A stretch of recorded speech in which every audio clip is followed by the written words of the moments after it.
Bismillahirrahmanirrahim. Assalamualaikum warahmatullahi wabarakatuh. Waalaikumsalam warahmatullahi wabarakatuh. Alhamdulillah nahmaduhu wa nasta'inuhu wa nastaghfiruh wa na'udzubillahi min syururi anfusina wa min sayyiati a'malina. May yahdihillahu fala mudhillalah wa may yudhlil fala hadiyalah. Asyhadu an la ilaha illallah wahdahu la syarikalah wa asyhadu anna Muhammadan abduhu wa rasuluh. Allahumma sholli wa sallim wa barik ala sayyidina Muhammadin wa ala alihi wa sahbihi ajmain. Amma ba'd. Alhamdulillah, pada hari ini kita masih diberikan nikmat sehat, nikmat Islam ya, sehingga kita masih bisa bertemu dan bermajelis pada hari ini. Mudah-mudahan nanti kegiatan kita 2 jam mendatang mendapatkan barokah dan membawa manfaat untuk kita semua, terutama buat akidah kita, akidah keluarga kita, akidah teman-teman dan saudara-saudara kita dari upaya-upaya pemurtatan ya. Amin ya robbal alamin. Yang datang berapa orang nih? 1, 2, 3, 4, 5, 6, 7, 8, 9, 10. Ya. Yang absen 2 berarti. Satu orang sakit. Nggak sakit sih, cuman tadi katanya nggak masuk. Yang nggak masuk siapa? Ridho sama Rizky. Ridho sama Rizky. Ahmad Rizky. Rizky Ali kelas bukan? Ahmad Rizky. Oh, yang Ahmad Rizky. Oh, yang gemuk itu ya? Yang gede. Yang pakai gamis. Ya, itu Ridho ya. Oh iya. Ahmad Rizky pulang ke Bali. Oh, asli Bali dia. Iya, asli Bali.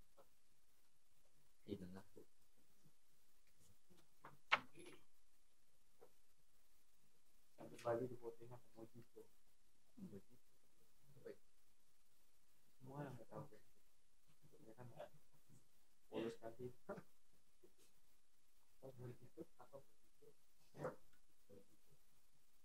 10 orang ya berarti ya. Oke, ini absennya. Baik, sebelum kita mulai, ada permintaan topik apa enggak yang mau dibahas?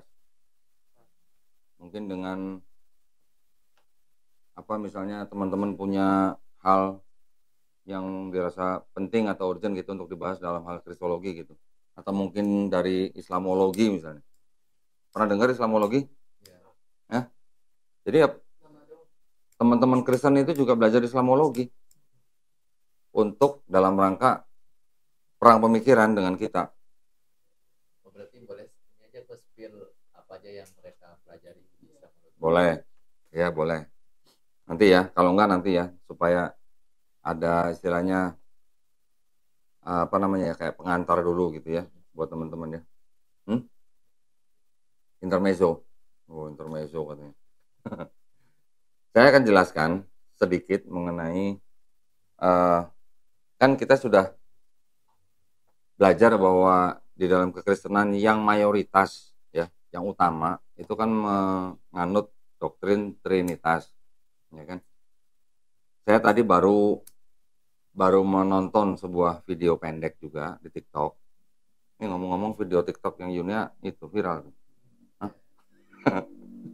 Tadi saya baru nonton sebuah video juga dari salah seorang pendeta. Jadi teman-teman Kristen juga menginjili juga lewat media sosial. Salah satunya TikTok. Nggak cuma YouTube aja. Banyak sekali mereka khotbah di TikTok, bahkan ada yang 24 jam. Jangan sedih gitu.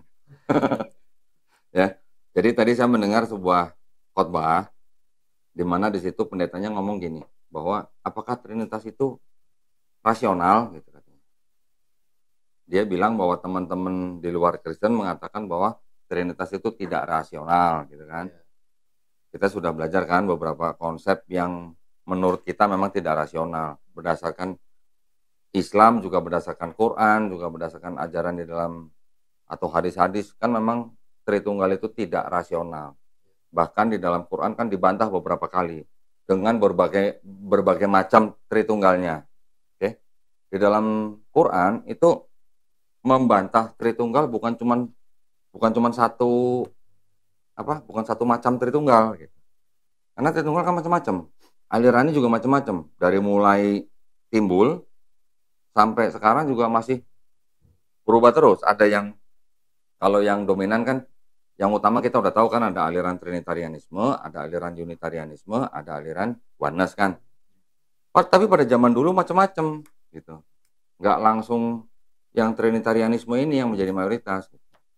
contoh di dalam Al-Quran disebutkan bahwa kalau nggak salah di surat Al-Maidah ayat 116.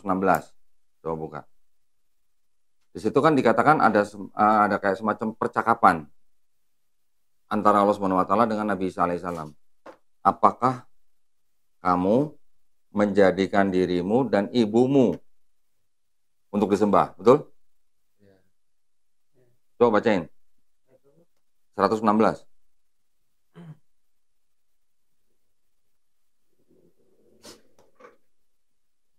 Betul nggak? 16. 116. Siapa yang udah dapat? Bacakan cepat. Eh. 116. Atau terjemahannya aja langsung biar cepat. Ingatlah ketika Allah berfirman, "Wahai Isa putra Maryam, apakah engkau mengatakan kepada Pakai orang-orang..." mic dong. Mana mic-nya? Udah. Diulang. Oke, ulang ya. Al-Maidah ayat 116. Ingatlah ketika Allah berfirman, "Wahai Isa putra Maryam, apakah engkau mengatakan kepada orang-orang, jadikanlah aku dan ibuku sebagai dua Tuhan selain Allah?" Ya. Ya Isa menjawab, "Maha suci engkau, tidak patut bagiku mengatakan apapun yang bukan hakku. Jika aku pernah mengatakannya, tentulah engkau telah mengetahuinya. Engkau mengetahui apapun yang ada pada diriku, dan aku tidak mengetahui apapun yang ada pada dirimu. Sungguh engkaulah yang maha mengetahui segala yang gaib." Di situ yang menjadi pertanyaan adalah yang mau dijadikan Tuhan adalah Nabi Isa alaihissalam dan juga ibunya kan. Ada nggak dari 3 kelompok yang tadi saya sebut, Trinitarian, Unitarian, dan Oneness, yang menjadikan Maria sebagai Tuhan? Hah? Yang mana? Unitarian. Enggak, Unitarian kan malah tidak menganggap Yesus sebagai Tuhan. Yang mana yang menjadikan Maria menjadi Tuhan? Hah? Oneness? Enggak. Oneness kan tidak mengakui Trinitas malah. Nah, apakah Trinitarian menganggap Maria sebagai Tuhan?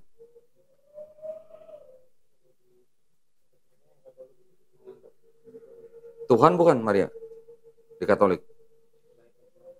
Hah? Melahirkan Tuhan. Theotokos kan? Tapi Marianya Tuhan bukan? Bukan. Jadi kelompok mana yang menuhankan Maria dari ketiga kelompok ini? Nah, sebelum 3 ini ada kelompok yang menganut ajaran koliridianisme. Koliridianisme bukan koloridianisme ya. Koliridianisme kok bisa jadi koloridianisme sih? Koliridianisme. Jadi COLLY ya. COLLY, coli. Koli, RIDIANISME. Koliridianisme. Nah, kelompok ini adalah kelompok yang menyembah Maria sebagai Tuhan. Di mana kelompok ini? Malah timbulnya di Arab di pertengahan abad keempat. Ya. Jadi kalau ada ayat turun, Allah Subhanahu wa taala nanti insya Allah bertanya kepada Nabi Isa alaihissalam, apakah kamu menjadikan dirimu dan ibumu menjadi Tuhan? Karena ada kelompok seperti itu. Cek di sejarah nanti ya. Dan kelompok azan ya? Yes. Oke. Kita break dulu deh. Ya nanti habis sholat asar kita balik ya. Baik, bismillah kita lanjutkan. Sampai di mana tadi? Saya ngomong apa tadi? Koliridianisme. Oh, koliridianisme ya. Oke, nah jadi tadi saya ngomong apa? Di Quran kan menjawab semua atau membantah semua jenis Trinitarianisme atau Tritunggal gitu ya. Jadi yang tadi ayat di Al-Maidah tadi itu, yang di Al-Maidah 116 itu membantah konsep Tritunggal yang bisa dibilang kekeluargaan gitu. Jadi ada bapak, ada anak, ada ibu gitu. Itu karena ada kelompok koliridianisme. Kemudian yang membantah Trinitarianisme yang mana ada Bapa, ada Putra, ada Roh Kudus, itu dibantah di Al-Maidah ayat 72 atau 73 gitu.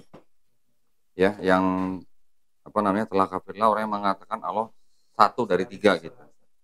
Nah, terus kemudian yang membantah oneness itu di Al-Maidah juga 72 atau 73 itu yang mengatakan bahwa Allah adalah Isa putra Maryam. Ya. Jadi dibantah semua gitu di dalam Quran kan. Coba kita pastikan yang 72, 73. 72 baca coba.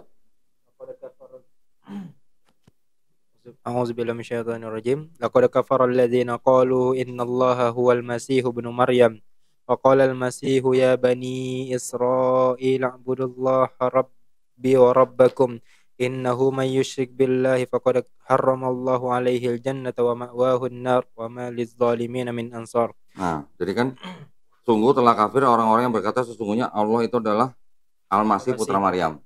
Itu membantah kekristenan yang oneness. Kalau yang 73 kan sungguh telah kafir orang-orang yang mengatakan bahwa Allah adalah salah satu dari tiga. Itu membantah yang Trinitarianisme. Ya. Yang 116 membantah yang tadi Koliridianisme. Oke. Jelas ya. Nah, saya lanjutkan lagi. Jadi ceritanya pendeta itu mengatakan bahwa konsep Trinitarianisme itu bukan konsep yang tidak rasional tapi rasional gitu. Jadi kalau ada orang yang mengatakan bahwa Kristen itu menuhankan manusia menjadi Tuhan, menurut pendeta itu salah. Kristen tidak menuhankan manusia menjadi Tuhan, tetapi Kristen menuhankan Tuhan yang menjadi manusia. Nah, itu alasan atau argumen dari pendeta. Bisa sanggah? Bisa jawab?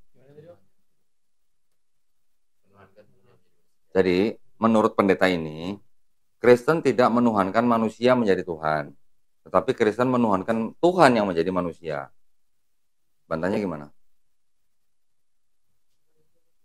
Pertama, adakah dalilnya dalam Bible yang mengatakan bahwa Tuhan itu menjadi manusia? Yang Yohanes 1 ayat 14. Firman telah menjelma menjadi manusia. Itu dalil mereka. Makanya dalam keyakinan itu firman itu berbeda dan Tuhan itu juga berbeda. Firman itu kan dianggap sebagai Yesus. Tuhan menurunkan firman kan? Iya, nah firman itu Yesus gitu. Ya berarti Tuhan menurunkan Yesus, bukan Tuhan yang menjadi Yesus. Iya, jadi firman dan Tuhan itu sama. Kan disebutnya pada awalnya adalah firman. Firman bersama-sama dengan Allah. Dan firman itu adalah Allah gitu. Firman itu adalah Allah, firman itu Yesus gitu kan. Jadi Yesus adalah Allah. Nah, firman sudah menjadi manusia.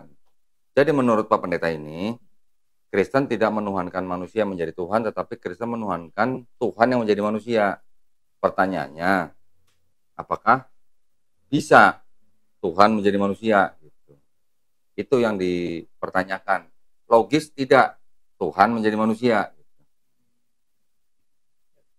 Jawabannya gimana kalau menurut Islam? Tidak logis. Tidak logis, bisa kenapa? Tuhan menjadi manusia. Kenapa? Ya karena Tuhan Maha menciptakan. Terus? Dan tidak mungkin dia akan menjadi apa yang menciptakan. Apakah mau membatasi kuasa Tuhan? Itu adalah fitrah dari Tuhan sendiri sebagai sifat ketuhanan. Ya kodrat ketuhanan. Jadi ketuhanan itu memiliki kodrat. Apakah tidak mungkin dia melanggar kodratnya untuk menjadi manusia? Kan tinggal tanya yang gampang begini. Kalau Tuhan bisa jadi manusia, bisa nggak Tuhan jadi iblis? Iya kan? Ya. Simpel nggak? Simpel banget.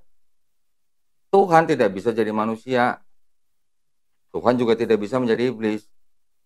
Kalau Tuhan bisa menjadi iblis, berarti sudah melanggar kodratnya sendiri.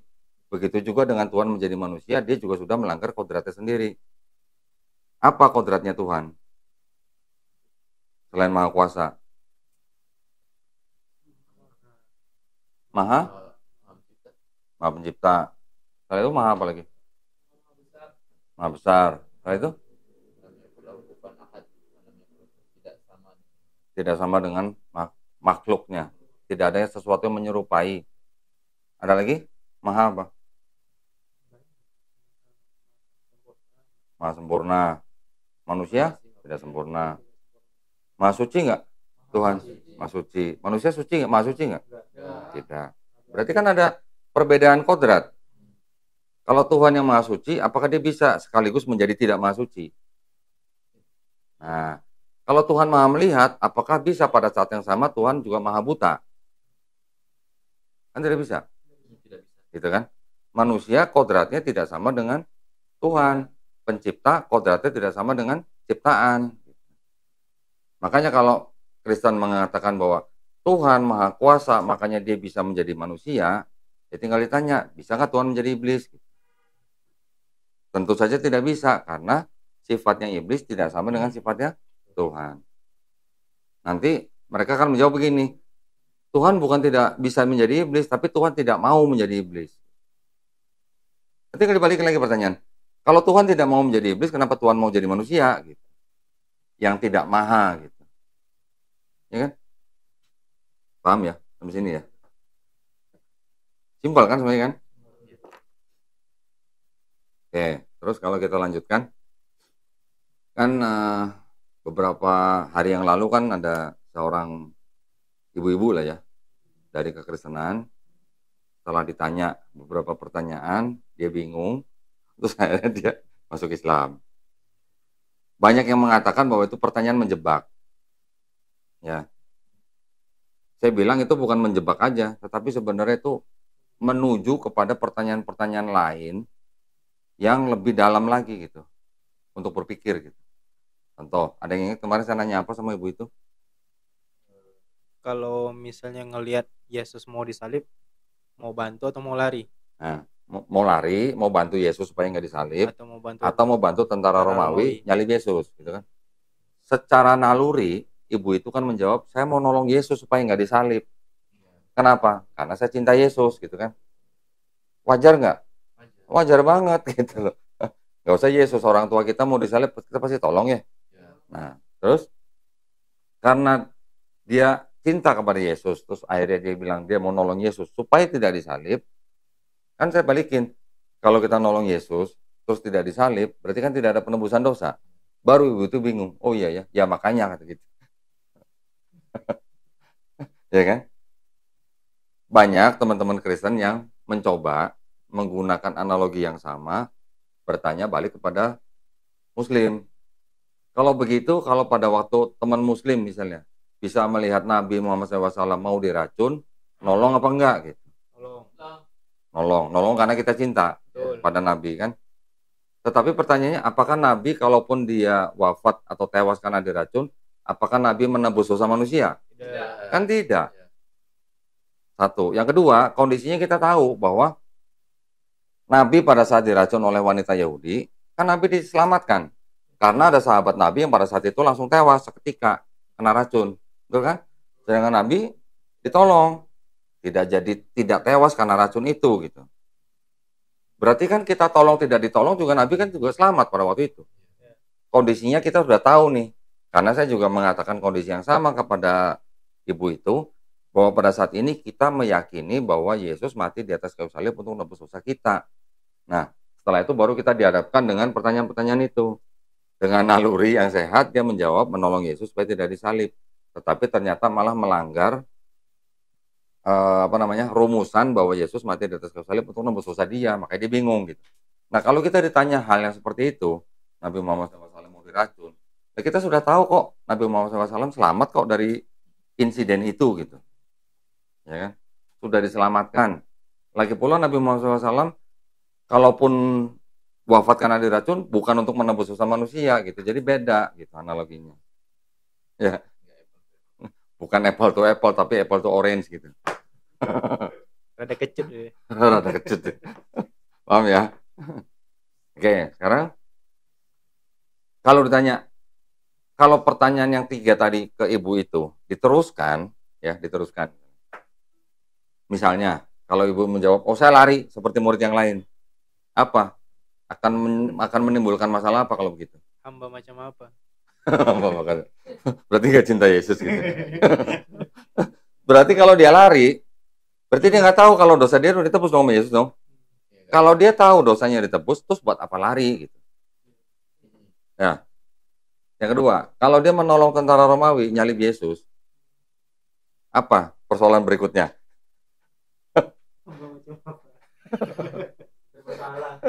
tega gitu nyalip Tuhannya sendiri gitu. Iya nggak? Sakit loh. Sakit. Nah, sekarang oke, saya mau tampilkan ini nih.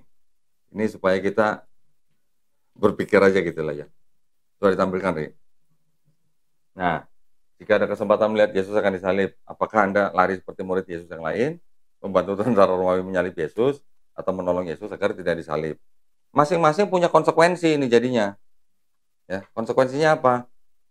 Kalau lari seperti murid yang lain, berarti tidak tahu dosanya ditebus.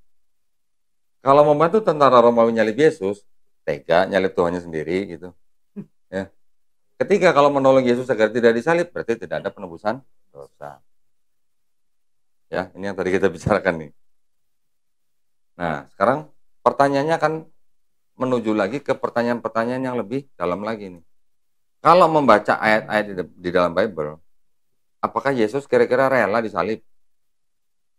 Ya. Yesus menyuruh murid-muridnya menjual jubah, membeli pedang. Di Lukas 22:36. Yesus tahu nih, dia mau ditangkap. Makanya dia bersembunyi di Taman Getsemani. Sebelum itu dia nyuruh murid-muridnya jual jubah, beli pedang. Kira-kira buat apa pedang? Bertahan. Bukan buat motong bawang? Enggak. Oh, enggak. Kegedean. Ya, jadi dia menyuruh muridnya jual pedang untuk apa? Bertahan kan? Tapi kan cuma 2 pedangnya. Nah, terus nanti ada lagi alasan atau argumen dari teman Kristen. Tapi pada waktu Yesus mau ditangkap, pedang itu digunakan oleh muridnya. Di ayat lain ada yang bilang Petrus, di ayat lain ada yang bilang murid yang lain, tidak disebutkan namanya. Menebas kuping salah seorang hamba imam besar. Terus pada saat itu Yesus menyembuhkan. Ya. Berarti kan gimana kalau kata orang Kristen? Tuh buktinya Yesus menyembuhkan kuping yang sudah ditebas gitu sama muridnya Yesus. Gimana kita menjawabnya? Nah, kenapa waktu disalib Yesus nggak langsung menyembuhkan diri? Menyembuhkan diri sendiri gitu. Yeah. Nanti nggak ketebus dosanya dong. Kalau Yesus menyembuhkan kuping, telinga atau telinganya salah satu hamba imam besar, kalau saya jawab gini logis nggak? Ya karena Yesus tahu udah kalah jumlah gitu. Yesus kan paling kan Yesus sama 3 muridnya. Sedangkan yang datang tentara Romawi, imam besar, bawa pentungan, bawa pedang gitu. Kira-kira kalau Yesus ngelawan menang apa kalah? Kalah. Nanti ada yang bilang lagi, Yesus kan bisa menurunkan malaikat-malaikat untuk mengusir tentara Romawi gitu kan. Nggak jadi penebusan dosa lagi dong kalau gitu. Ya kan? Berarti kalau Yesus nyuruh murid jual jubah beli pedang, itu Yesus rela nggak disalib? Berikutnya Yesus berdoa kepada Bapa di Taman Getsemani, negosiasi supaya tidak disalib. Matius 26:39, Markus 14:36, Lukas 22:42. Coba dibuka, teman-teman yang punya Bible. Buka yang cepat langsung baca. Matius 26:39, Markus 14:36, Lukas 22:42. Apa kira-kira isi daripada doa Yesus di Taman Getsemani? Jikalau bisa, lalukanlah cawan ini daripadaku. Tetapi bukan kehendakku yang terjadi, tapi kehendakmu yang terjadi gitu. Maksudnya apa? Jikalau bisa, lalukanlah cawan ini daripadaku apa? Hindari. Cawan itu lambang penyalipan. Jadi kalau lalukanlah cawan ini daripadaku, boleh nggak saya ngomong begini? Kalau bisa, gue jangan disalib dong. Iya. Bisa dong? Berarti Yesus lagi nego nggak? Iya. Terus apa lagi? Markus 14. Coba yang Matius 26:39 apa isinya? Yang udah nemu langsung baca. Tadi. Pakai mic.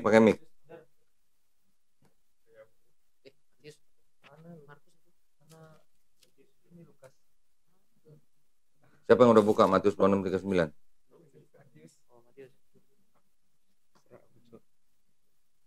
Cepat. Matius 26:39. Maka ia maju sedikit lalu sujud dan berdoa katanya, Ya Bapakku, jikalau sekiranya mungkin, biarlah cawan ini lalu daripadaku, tetapi janganlah seperti yang ku kehendaki, melainkan seperti yang Engkau kehendaki. Oke, sekarang Markus 14:36. Cepat. Katanya, ya Aba, ya Bapak, tidak ada yang mustahil bagimu, ambillah cawan ini daripadaku, tetapi janganlah apa yang engkau kehendaki, melainkan apa yang engkau kehendaki. Tidak ada yang mustahil bagimu. Ya. Gitu ya? Ya. Tidak ada yang mustahil bagimu. Nah, terus ambillah cawan ini daripadaku, tetapi janganlah apa yang aku kehendaki, melainkan apa yang kau kehendaki. Kalau kita telah sedikit nih ayatnya nih. Tidak ada yang mustahil bagimu. Artinya bagi Tuhan kan. Berarti bisa nggak Tuhan menolong Yesus? Bisa. Tapi kan tidak ditolong. Kalau menurut Bible nih ya. Menurut Bible kan tidak ditolong. Akhirnya kan disalib. Jadi kalau begitu, gimana menurut kalian? Apakah Bapak sendiri yang memang minta atau ingin Yesus yang mati di atas kayu salib? Atau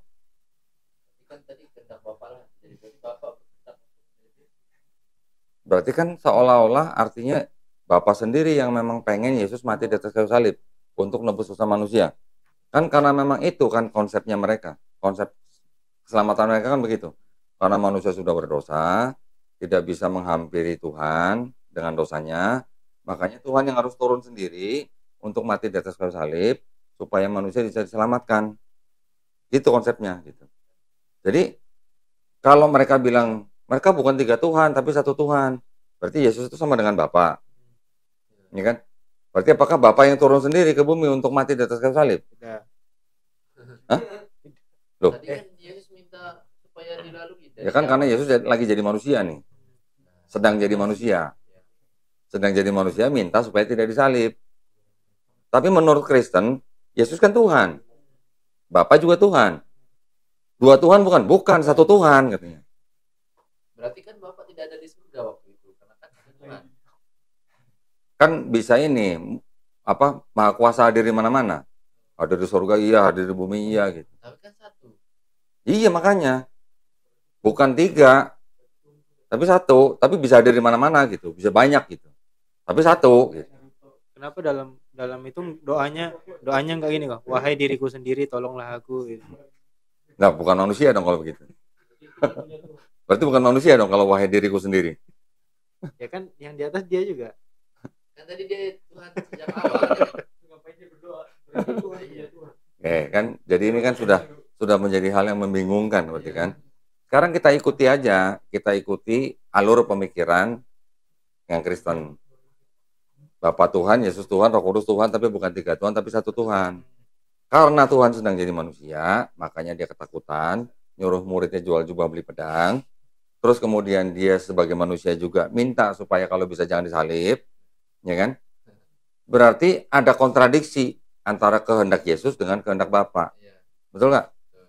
Makanya di konsili di konsili Konstantinopel 1 atau 2 itu kan ada pertanyaan, apakah Yesus punya 1 kehendak atau 2 kehendak? Jawabannya 2 kehendak. Ya. Oke, kita lanjut dulu.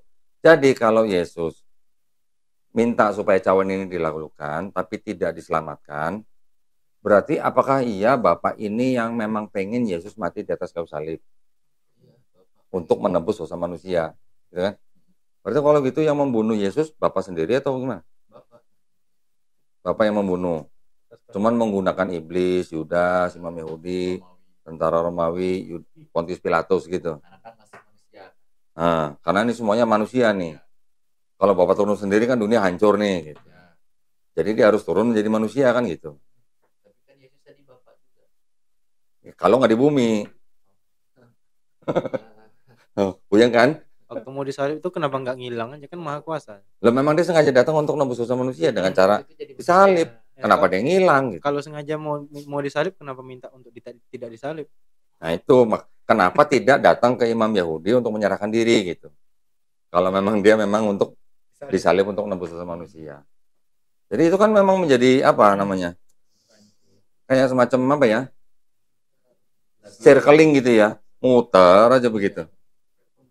Sesuatu yang tidak logis dilogis-logiskan gitu. Makanya kalau saya tanya mau nolong Yesus atau mau nolong tentara Romawi kan menjadi dilema jadinya. Kalau nolong Yesus supaya tidak disalib, dosanya nggak jadi ditebus. Kalau nolong tentara Romawi nyalip, kok tega amat nyalip Tuhan sendiri gitu. Kan gitu jadinya. Kalau lari berarti kok saya nggak tahu kalau dosa saya ditebus. Ya, paham kan? Persoalannya akan menjadi tambah jelimet kalau dengan jawaban apapun gitu, dari 3 pertanyaan itu. Semuanya akan menjelimet gitu. Oke, berikutnya, Yesus ketakutan sehingga keringatnya seperti titik-titik darah tuh di Lukas 22:44. Coba dibaca. Lukas 22:44.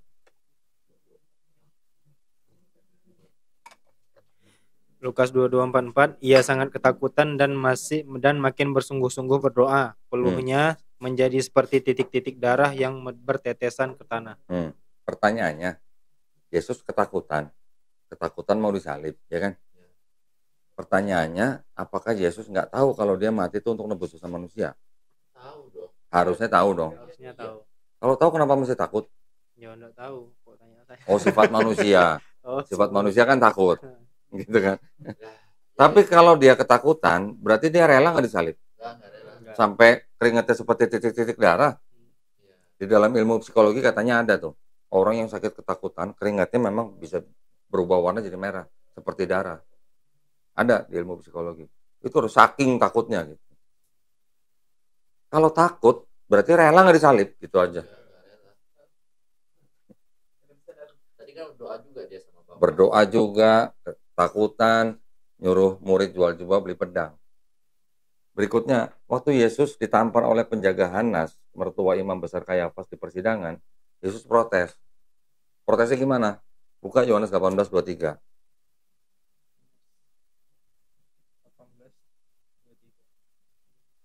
Jawab Yesus kepadanya, jikalau kataku itu salah, tunjukkanlah salahnya. Tetapi jika kataku itu benar, mengapakah engkau menampar aku? Sedangkan Yesus mengajari murid-muridnya kalau ditampar pipi kanan, kasih pipi kiri. Ini tapi Yesus bilang, kalau saya salah, tolong tunjukkan salahnya. Kalau nggak salah, kenapa ditampar?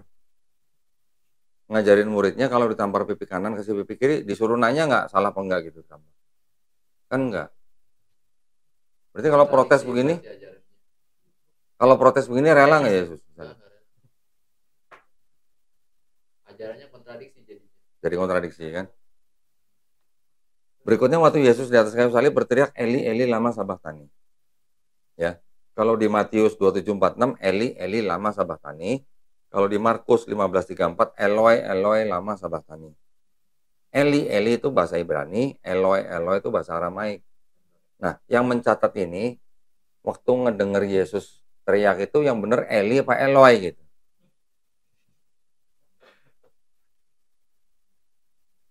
Paham? Jadi sebenarnya Yesus tuh teriaknya Eli apa Eloi gitu. Apa 2 kali teriak? Yang pertama Eloi, yang kedua Eli. Kayaknya enggak lah ya. Sekali doang lah pasti ya. Bukan coba nafsir ini, bukan.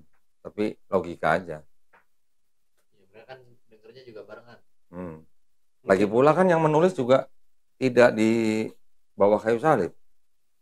Matius enggak di bawah kayu salib. Markus apalagi. Jadi Matius dan Markus mendengar dari siapa nih? Yang benar Eli apa Eloi gitu. Anggap aja dua-duanya bener lah. Tapi pertanyaannya, pada waktu Yesus teriak Eli, Eli, lama sabachthani, artinya tuh Allahku, Allahku, mengapa engkau meninggalkan aku? Itu sebenarnya Yesus tuh lagi komplain, lagi curhat, apa lagi pasrah? Komplain lah. Komplain. Karena kan tadi di awal dia minta Bapak supaya. Iya kan? Komplain nggak? Bapak cuek. Kok gue ditinggalin gitu? Aduh. Kalau memang Yesus tahu dirinya disalib untuk menebus dosa manusia, kenapa dia komplain ke bapaknya gitu? Betul nggak? Berarti kan nggak rela. Ada yang mau ditanya? Kita adu logika. Masalahnya nggak bisa dilogika. Ya, ini adalah kerancuan di dalam Bible yang membuat konsep bahwa Yesus mati di atas kayu salib untuk menebus dosa manusia, menimbulkan konsekuensi yang seperti ini gitu.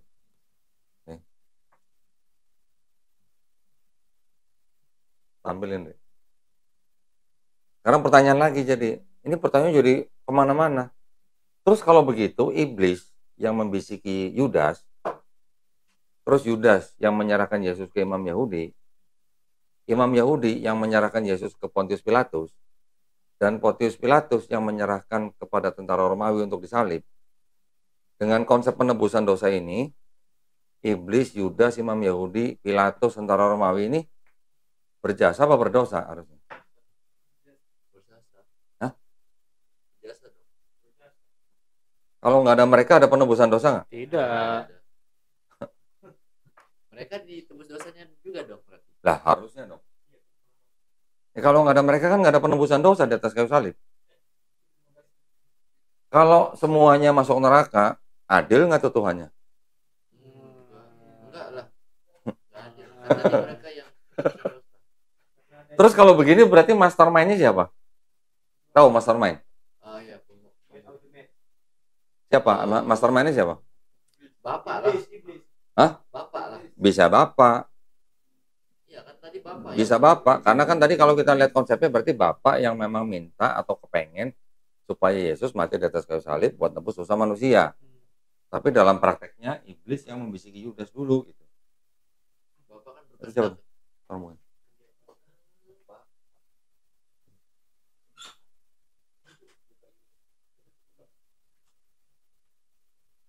Dari mana? Oh. Betul nggak pertanyaan saya? Masuk akal nggak? Masuk. Berjasa atau berdosa dengan konsep penebusan dosa Yesus di atas kayu salib? Berjasa lah. Kalau berjasa masuk surga, masuk neraka? Surga. Berarti iblis masuk surga? Sampai 2023 ditebus dosanya semuanya. Loh iya dong. Logis nggak?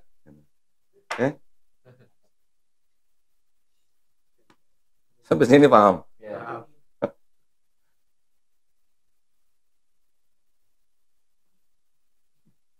Nah, sekarang ini ada lagi nih. Ini lanjutan ya, ini lanjutan. Sorry. Di Roma 6:23, upah dosa itu maut. Di Efesus 2:14, penguasa maut adalah iblis. Terus kalau Yesus menebus dosa kepada siapa? Ke iblis gitu. Terus lebih tinggi mana orang yang menebus sama orang yang punya tebusan? Lo ngadain jam tangan misalnya ke Pegadaian. Kalau nggak bayar, jamnya diapain? Dilelang.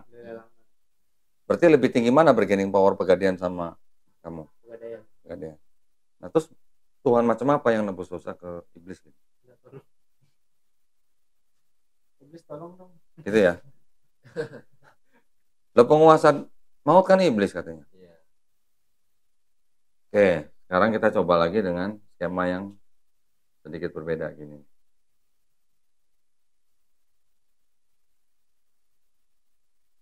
Familiar ya? Yesus mati dibunuh atau menebus dosa. Kita lihat nih. Kalau dia mati untuk menebus dosa, kita pelajarin ini. Yang menginginkan Yesus mati di atas kayu salib siapa? Bapak. Ada Bapak kan? Atau Yesus itu sendiri? Kan satu Tuhan mereka kan, kan? Yang kedua siapa? Imam Yahudi, Pontius Pilatus, tentara Romawi, Yudas Iskariot, iblis. Kan? Karena iblis yang membisiki Yudas. Kalau nomor satu, Bapak atau Yesus sendiri, berarti dia apa? Bunuh diri bukan? Kalau nomor 2 sampai nomor 6, berarti apa? Kejahat ya dibunuh. Nah, dibunuh. Betul nggak? Kalau dia sekarang kita lihat bukti awal iblis itu ingin membunuh Yesus. Coba buka Matius 4 ayat 5 sampai 6. Itu udah ada tuh, dibacain aja tuh.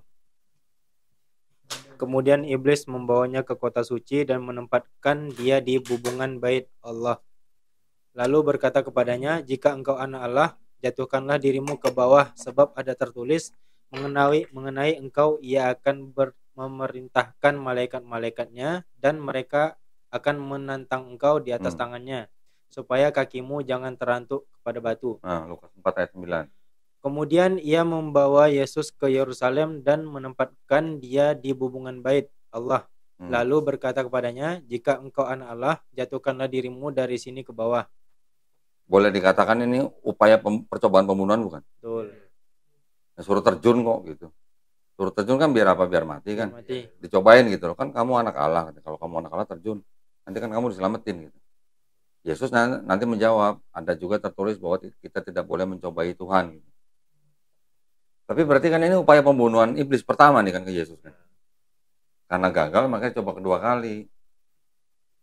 Lukas 22 ayat 3. Maka masuklah iblis ke dalam Yudas yang bernama Iskariot, seorang dari ke-12 murid itu.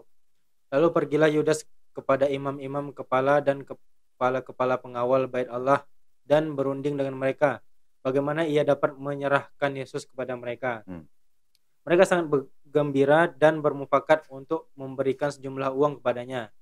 Ia menyetujuinya dan mulai dari waktu itu ia mencari kesempatan yang baik untuk menyerahkan Yesus kepada mereka tanpa tahu orang banyak. Nah, baru usaha kedua ini berhasil kan?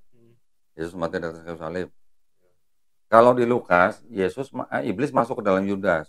Kalau di Yohanes, iblis membisiki Yudas. Jadi ini berarti upaya pembunuhan atau bukan? Upaya pembunuhan. Tapi pertanyaannya, iblis membisiki Yudas atau iblis masuk ke dalam Yudas? Itu iblis tahu nggak kalau Yesus mati di atas kayu salib itu untuk nebus dosa manusia? Kalau tahu nggak mau. Iya, kalau tahu nggak mau. Kalau nggak tahu, iblis pasti nggak mau. Karena dia nggak tahu, malah jadi berjasa dong ya? Iya. Begitu? Atau gimana? Lah, gua kok masuk surga kan? Cita-citanya membunuh Yesus, malah jadi pahlawan gitu dong. Pahlawan penebusan dosa gitu. Waduh, salah ini. Ya, cita-citanya kan biar semua manusia masuk neraka kan? Nah iya. Sekarang dia sendiri masuk surga. Nah, jadi ini kan ada dua kemungkinan yang sama-sama logis gitu. Betul? Nah, sekarang kalau untuk menebus dosa manusia,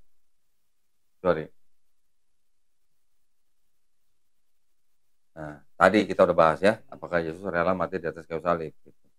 Kalau untuk menebus dosa manusia, pertanyaannya apakah Yesus rela untuk disalib menebus dosa manusia. Gitu. Tadi kita udah jawab ya. Kalau rela berarti dia bunuh diri, betul? Betul. Kalau dia nggak rela, berarti penebusan dosa itu Nah. Paham sampai sini? Dia tidak rela. Alur pemikirannya gitu. Jadi sebenarnya kenapa kita bahas ini?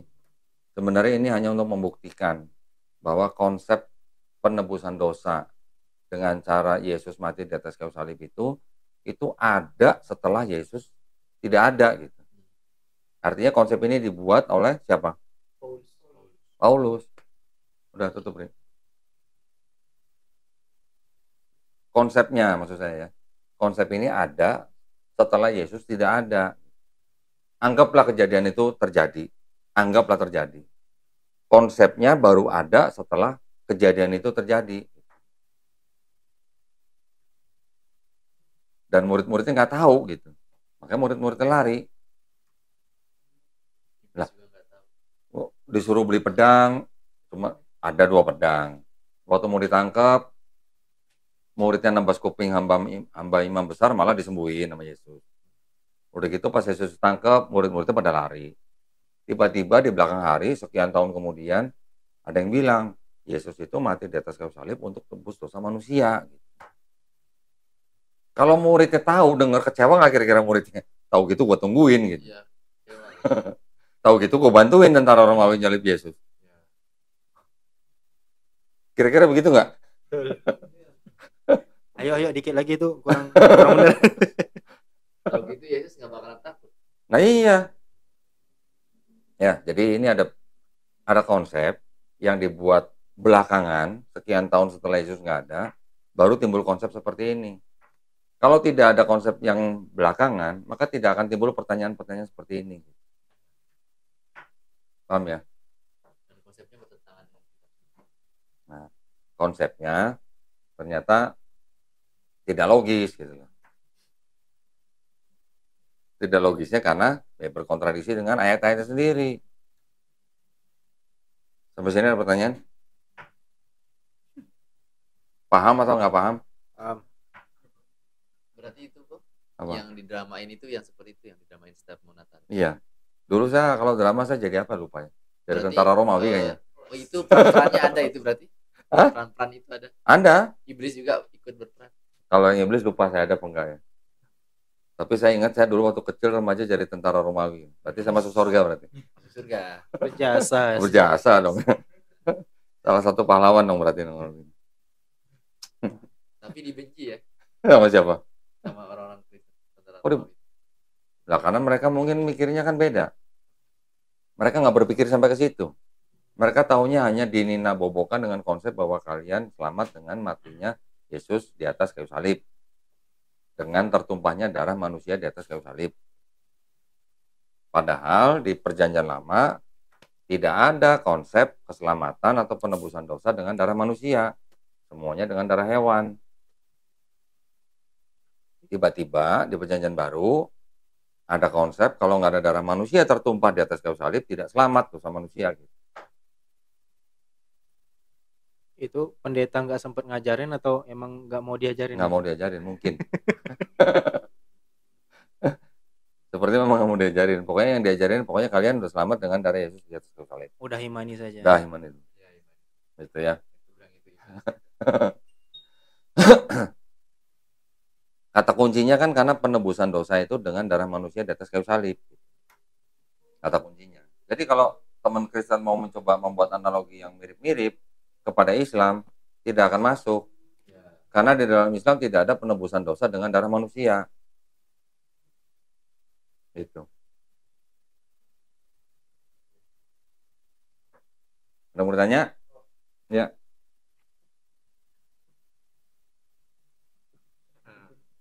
Berkaitan tadi penebusan dosa Yesus. Itu kan tadi tebus dosa manusia kan. Lalu sekarang kenapa lagi ada gereja-gereja yang buat surat penebusan dosa? Padahal dulu udah ditebus. Kenapa ditebus lagi sekarang? Itu mungkin hanya administrasi gereja kan. Bahkan sertifikat itu bisa diperjualbelikan dulu di abad ke-16. Itu yang diprotes sama Martin Luther. Jadi udah ngaku dosa, udah dikasih sertifikat, sertifikatnya bisa dijual. Pertanyaannya dulu waktu dapat sertifikat bayar apa enggak itu?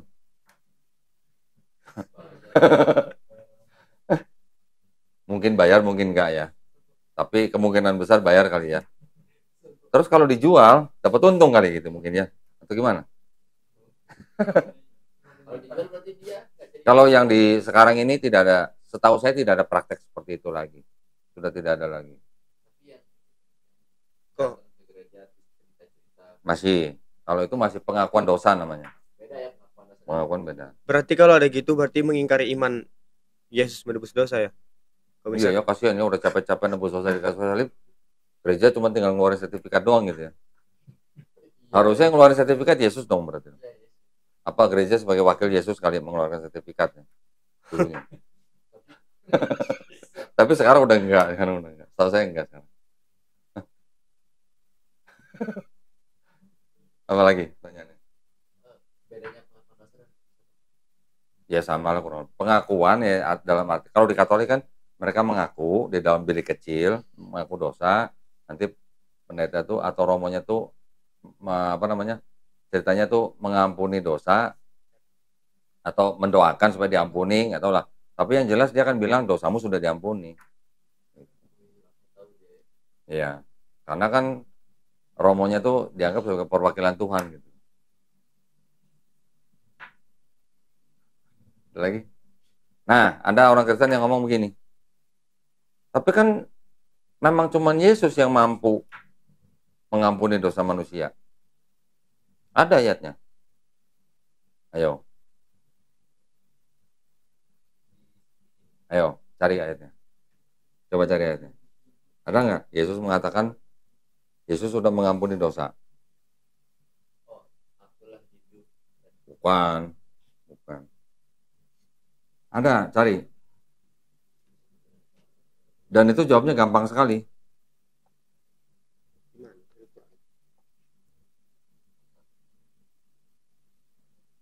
Gimana coba? Matius 9 ayat 2 coba.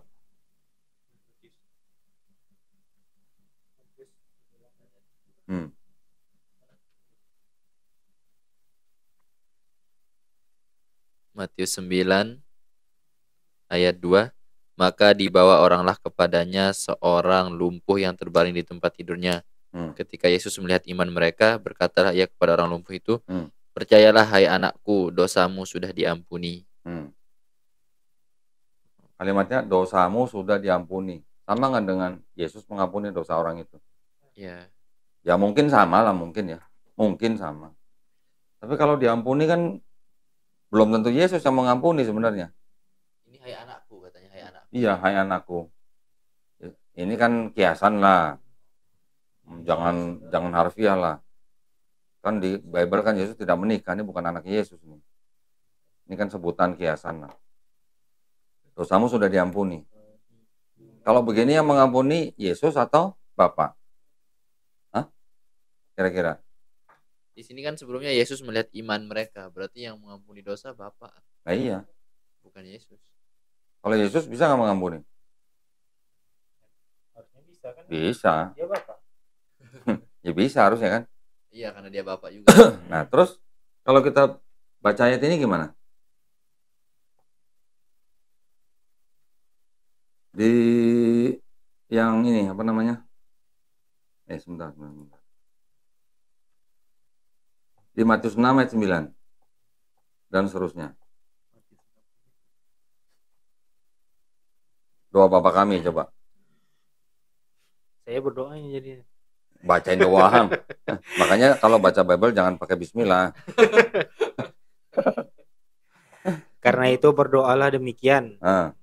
Bapa kami yang di sorga, dikuduskanlah namamu, datanglah kerajaanmu, jadilah kehendakmu di bumi seperti di sorga. Berikanlah kami pada hari ini makanan kami yang secukupnya. Nah, perhatikan ayat 12. Dan ampunilah kami akan kesalahan kami seperti kami juga mengampuni orang yang bersalah kepada kami. Seperti kami juga apa? Mengampuni orang yang bersalah. Kami siapa? Manusia. Mengampuni orang yang bersalah. Berarti kita juga bisa mengampuni kan? Iya. Iya. Bukan cuma Yesus saja yang bisa mengampuni dosa orang. Kita juga bisa mengampuni nggak nih? Wih, ya bisa. Hah? Ya bisa dong. Kata-katanya sama loh, mengampuni loh. Seperti. Ya kan? Seperti kami juga mengampuni orang yang bersalah pada kami. Jadi bukan karena Yesus bisa mengampuni dosa manusia terus Yesus jadi Tuhan. Sedangkan kita juga bisa mengampuni dosa orang lain yang bersalah pada kami. Gitu kan? Masuk? Masuk Pak Eko. Masuk Pak Eko. Gitu ya. Ada pertanyaan? Boleh.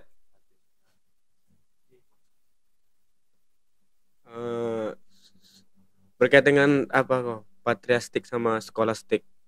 Apa tuh susah amat sih lu nanya? Patriaristik. Kan sudah dikasih lihat yang bagan itu patrialistik, gereja-gereja itu. Iya. Terus bedanya penjelasan gimana kok? Itu kan patriastik kan dari bapak-bapak gereja. Skolastik kan dari sekolah-sekolah gereja. Bedanya gimana? Skolastik. Iya, tapi ini kan kaitannya dengan kekristenan. Skolastik itu maksudnya ini apa namanya? Sekolah-sekolah pendidikan Kristen gitu. Zaman dulu atau zaman sekarang? Zaman dulu. Ceritanya jadi perbedaannya. Ya. Hah? Iya, perbedaannya sudah. Kalau patriaristik apa? Patriaristik kan pengaruh ajaran bapak-bapak gereja. Ya. Terus kalau skolastik kan pengaruh ajaran sekolah-sekolah gereja ya. Sedangkan sekolah gereja itu kan otomatis yang mengajarkan bapak-bapak juga. Iya. Jadi maksudnya gimana bedanya? Kamu dapetnya skolaristik dari siapa? Dari saya bukan? Hah? Dari mana? Kamu tahu istilah skolaristik dari mana? Dari kok sekilas, kemudian baca-baca dan ada juga kaitannya dengan kuliah. Kuliah di? Mata kuliah peradaban barat. Oh, oke. Kalau patrialistik itu kan memang gini. Kan mereka yang merumuskan dogma. Dogma itu tahu ya, dogma ya. Dogma itu adalah apa? Pemahaman atau ajaran gerejanya. Mereka yang merumuskan dogmanya. Mereka yang memegang dogma itu untuk diteruskan kepada bawahan-bawahan mereka sampai kepada jemaat gitu. Nah, kalau skolaristik itu kan belum tentu mereka yang merumuskan, tetapi mereka yang memikirkan atau merumuskan juga pola-pola pemikiran daripada Bapak Gereja itu. Beda di situ. Patrialistik Bapak Gereja, kalau skolaristik kan berarti kan di bawahnya. Mereka yang merumuskan atau menjabarkan atau menerjemahkan pola pikirnya patrialistik itu. Ya, contoh, ini saya kasih contoh yang agak ini ya. Kita tahu di dalam Bible kan ada 4 gospel. Setelah 4 gospel baru surat-surat Paulus. Ya kan? Surat-surat Paulus ada berapa? 13 ya. 13. Dari 13 itu ternyata menurut ahli-ahli Perjanjian Baru, ternyata yang menulis hanya yang ditulis oleh benar-benar oleh Paulus itu hanya 7. Sisanya yang 6 ini diperdebatkan. Ini kemungkinan besar bukan Paulus yang nulis. Siapa? Paulin. Paulin itu bukan nama orang. Paulin itu adalah kelompok orang yang mengikuti pola pemikiran Paulus. Nah, jadi yang disebut dengan Paulin inilah yang mungkin termasuk ke dalam golongan yang skolaristik itu. Gitu. Paham ya? Ada lagi?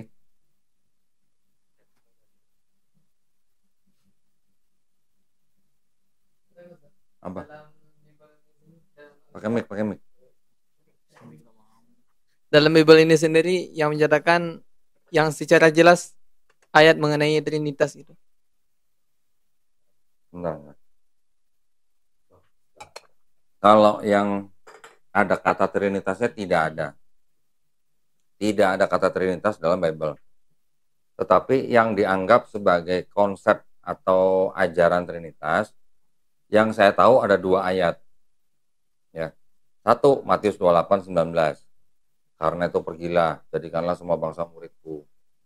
Baptislah mereka dalam nama Bapa dan Putra dan Roh Kudus. Tetapi di situ kurang, ada yang kurang sebenarnya di format itu ada yang kurang. Di situ cuma disebutkan ada 3 pribadi, tapi tidak disebutkan 1. Ya, cuma disebutkan 3 pribadi, tapi tidak ada satunya gitu. Itu Matius 28:19. Itu yang menjadi amanah agung atau perintah untuk orang Kristen menginjili orang lain. Yang kedua, 1 Yohanes 5 ayat 7. Kan minggu kemarin kita udah bahas tuh. Yang apa? Ada 3 saksi di dalam sorga, yaitu Bapa, Firman, dan Roh Kudus, dan ketiganya adalah 1. Nah, jadi 1 Yohanes 5 ayat 7 itu yang dianggap sebagai proof text atau bukti teks ada ajaran Trinitas dalam Bible. Ya kan? Kalau yang di 1 Yohanes 5 ayat 7 itu kan 3 pribadinya disebut, dan ditulis lagi ketiganya 1. Gitu. Jadi ini yang paling mendekat atau yang paling tepat gitulah, yang dianggap sebagai ajaran Trinitas.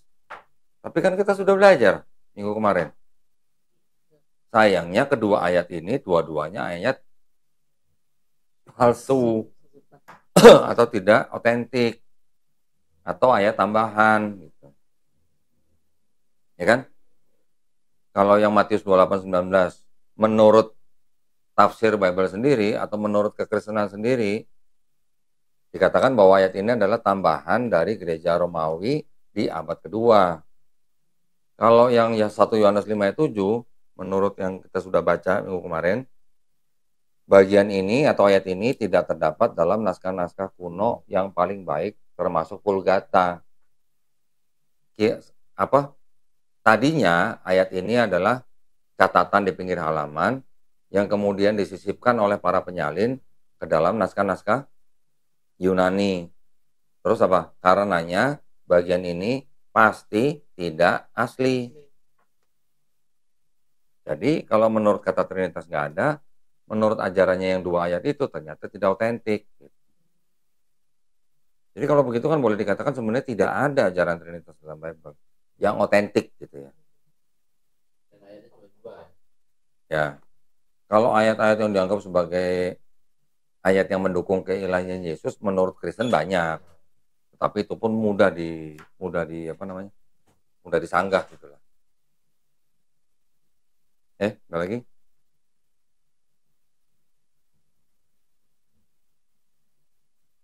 Pertanyaan? Gini. Kalau misalkan ada orang Islam, dia beragama Islam terus murtad. Nah, kan kita menganggap orang-orang Kristen sering mendengar orang Islam menganggap agama sempurna, agama benar katanya kan. Terus ketika dia masuk Kristen, waktu dia Islam dulu, pahala-pahalanya kemana? Apakah dihilangkan atau gimana? Kan katanya Islam agama benar, agama sempurna. Masa dosa pahala-pahala yang dulu dikemanain? Kok nggak diganjar? Kok nggak dibalas gitu dengan surga? Apakah hilang dengan surga? Gini, kalau di dalam Islam, kebaikan yang dilakukan oleh setiap manusia, entah dia kafir, entah dia muslim, semuanya dibalas. Kalau dia berbuat kebaikan, dibalas. Tapi bedanya, kalau yang kafir, dibalasnya cuma di bumi. Kalau yang muslim, dibalasnya selain di bumi juga di akhirat. Bedanya di situ. Jelas? Pahala dia waktu muslim dulu. Itu dibalas, di bumi tapi dibalasnya. Nah gitu. Nah kalau dia udah lock out, ya kalaupun dibalas kebaikannya cuma sebatas di bumi aja, bukan di akhirat nanti. Gitu.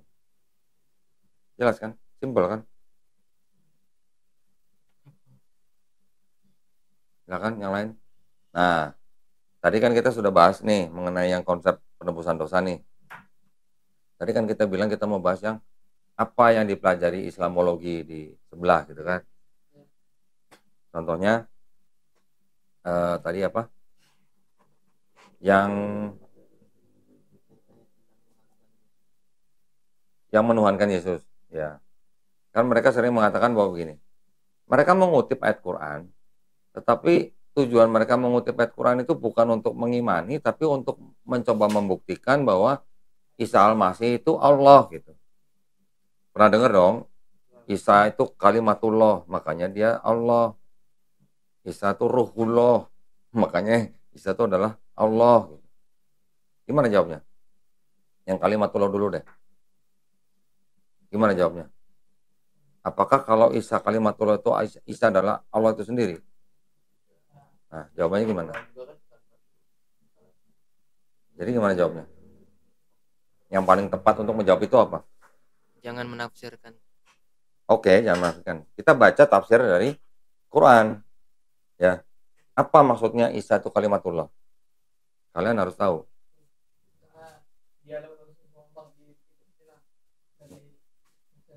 Yang apa? Yang apa? Bukan. Apa coba? Yang dimaksud dengan kalimatullah itu apa? Isa disebut kalimatullah itu apa? Ciptaan Allah, di mana Allah SWT menciptakan Isa dengan apa? Dengan kalimatnya, dengan kalimat kun fayakun. Ya. Jadi Allah menciptakan Isa Al-Masih dengan kun fayakun atau dengan kalimatnya. Jadi semisal penciptaan Isa itu sama dengan penciptaan Adam alaihissalam. Adam alaihissalam diciptakan dari tanah liat. Nabi Isa juga diciptakan hanya dengan kun fayakun. Nah, jadi bukan karena Isa disebut kalimatullah terus Isa jadi Allah gitu, bukan. Ya. Kalau mempunyai standar seperti itu, Isa kalimatullah makanya Isa adalah Allah. Sekarang kalau Saifullah Allah bukan? Kalau Baitullah Allah bukan? Itu maksudnya. Kalau Abdullah Allah bukan? Nah, gitu ya, maksudnya tahu ya. Terus kalau Isa dikatakan dia Allah karena dia adalah Ruhullah. Jawabnya gimana? Iya, ciptaan kan? Jadi jawabnya? Jadi yang dimaksud dengan Isa Ruhullah itu artinya Isa dimasukkan dengan ruh ciptaan Allah. Dan semua manusia yang mempunyai ruh ini juga ciptaan Allah. Bukan berarti Allah ini dalam wujud ruh gitu. Allah di dalam Islam bukan roh. Kenapa orang Kristen bisa bilang Isa Allah karena Isa adalah ruhullah. Karena di kitab mereka, di Bible mereka, mereka mengatakan bahwa Tuhan itu roh. Firman itu ya? Iya, maksudnya Tuhan itu bentuknya roh gitu. Nah, yang Kejadian 1 ayat 2. Roh Allah melayang-layang di atas air gitu. Makanya mereka memahami Tuhan itu roh gitu. Makanya mereka mencoba menjaring Isa adalah Allah karena Isa adalah ruhullah. Karena mereka punya pemikiran di dalam Bible Tuhan itu roh. Oke. Tapi sebenarnya di dalam Islam Isa itu ruhullah, maksudnya Isa juga diberikan ruh ciptaan Allah. Nah, kalau kita balikan ke dalam Bible, Tuhan itu roh, di dalam Bible pula iblis juga roh. Jadi kalau di dalam Bible Tuhan itu roh, iblis juga roh, apakah Tuhan serupa dengan iblis? Paham ya maksudnya? Kalau di dalam Islam, Islam bukan roh. Apa? Allah itu apa? Kita sebutnya zat. Zat ya. Zat pakai D ya, bukan Z ya. Kalau nggak pakai D, jadi zat doang, nanti jadi apa? Zat apa? Zat cair, padat, atau gas gitu. Tapi di dalam Islam, zat itu adalah esensi atau pribadi. Ya. Orang Kristen Arab tahu Allah Subhanahu wa taala itu zat, bukan zat. Bahkan pendeta Louis Ma'luf yang menyusun kamus bahasa Arab itu tahu bahwa Allah itu adalah zat. Jadi kata Allah itu adalah ismu al-zat, al-wujud, al-wajib gitu. Itu yang nulis pendeta Katolik loh, di Timur Tengah loh. Tapi orang Indonesia nggak bisa membedakan zat sama zat, yang pakai D sama yang nggak pakai D. Kalimatullah udah, ruhullah udah. Contoh misalnya apa lagi? Quran surat Maryam, surat ke-19, ayat 33, coba dibaca. Nanti kalian kalau sudah bercimpung di dalam dunia apologetika pasti akan menerima ayat ini dari orang-orang Kristen. 33.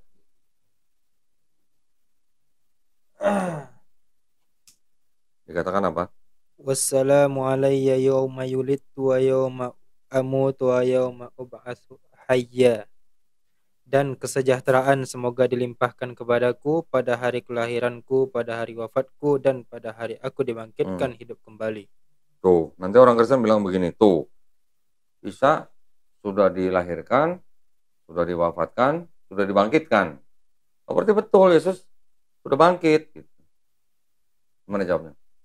Jadi ayat setelahnya, Yahya juga dibangkitkan. Sebelumnya.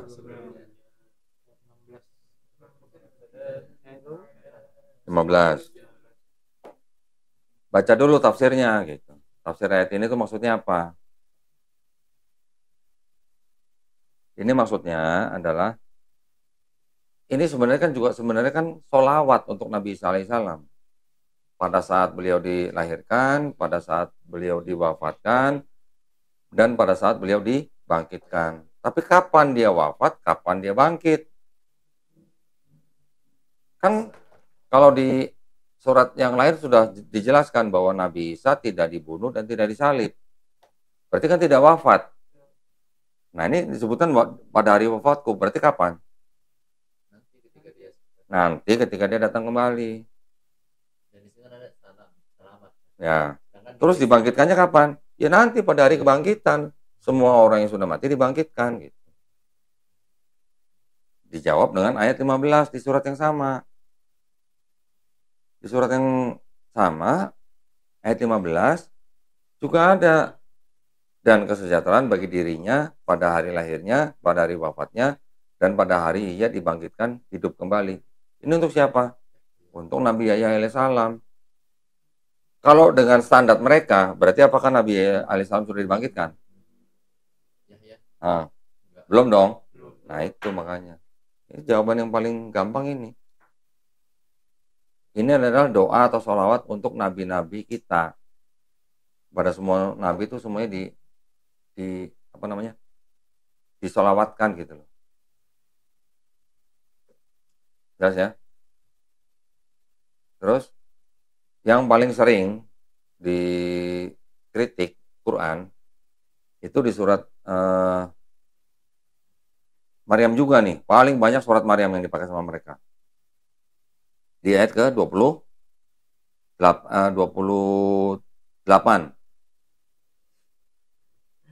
Baca. 28. Ya ukhta Harun ma kana abukim ra'asa ma kana abukim ra'asa rom ma kana abukim ra'asau wa ma kanat ummuki baghiya.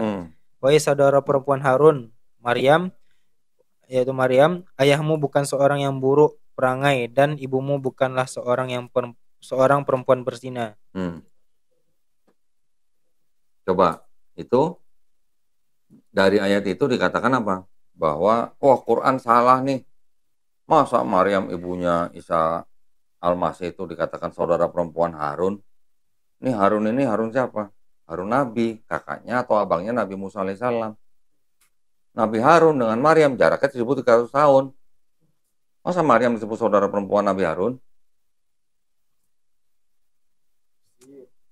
Tafsirnya kan Harun di situ bukan.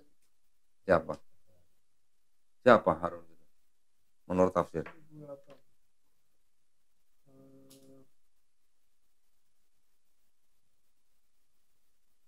Siapa di situ? Harun situ.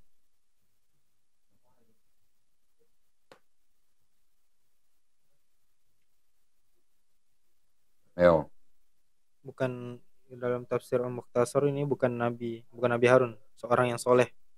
Siapa? Memang Maryam punya saudara laki-laki namanya Harun. Pernah baca? Harun adalah lelaki soleh yang hidup pada waktu zaman itu. Siapa saudara laki-lakinya Maryam? Mungkin ada lah ya, gitu ya. Tapi yang jelas bukan Nabi Harun. Justru itu Nabi Harun alaihissalam. Oh, Nabi Harun.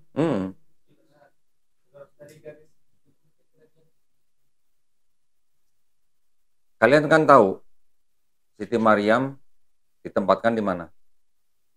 Pada waktu dia dari kecil sampai dia remaja. Di tempat Bait suci. Bait suci artinya siapa? Apa? Baitnya Bani Israel kan? Iya. Yang mengurusi bait suci itu suku apa? Di situ ada Nabi Zakaria. Iya. Yang mengurusi bait suci Bani Israel itu dari 12 suku Israel. Itu suku apa yang ngurusi bait suci? Ada yang tahu? Yang menjadi imamnya suku Israel yang lain suku apa? Yusuf atau Benyamin? Bukan. Nggak tahu? Nggak tahu? Perasaan udah saya ajarin deh. Nggak belum? Kan yang menguasai wilayah Yehuda kan. Di sini ada Yehuda. Iya. Di bawah ada Yudea, Yehuda, Benyamin. Yang di atas ada suku-suku yang lain. Dulu waktu pertama-tama belajar sejarah Bani Israel kan saya udah ajarin. Dari 12 suku itu, ada satu suku yang menjadi imamnya suku yang lain. Yang tidak bekerja, tidak beternak, tidak perang. Suku apa? Yakin? Pernah saya kasih bagan yang keturunan nabi-nabi? Pernah? Pernah kan? Keturunan nabi-nabi. Iya, silsilah nabi-nabi. Masa nggak pernah? Yang bagannya warna hijau. Udah kan tuh, kameramen aja inget tuh. Gimana ini? Ayo, suku apa yang menjadi imamnya Bani Israel? Yang tidak berperang, tidak beternak, tidak bertani, yang menerima perpuluhan. Yang menerima perpuluhan siapa? Suku Lewi. Nah, Nabi Harun itu suku apa? Lewi. Iya, kan dari Lewi banyak melahirkan nabi-nabi ya. Iya, dari Lewi itu ada Nabi Harun, punya adik Nabi Musa. Itu dari suku Lewi, mereka yang menjadi imam. Makanya Nabi Harun itu disebut sebagai Kohen Gadol, imam besar.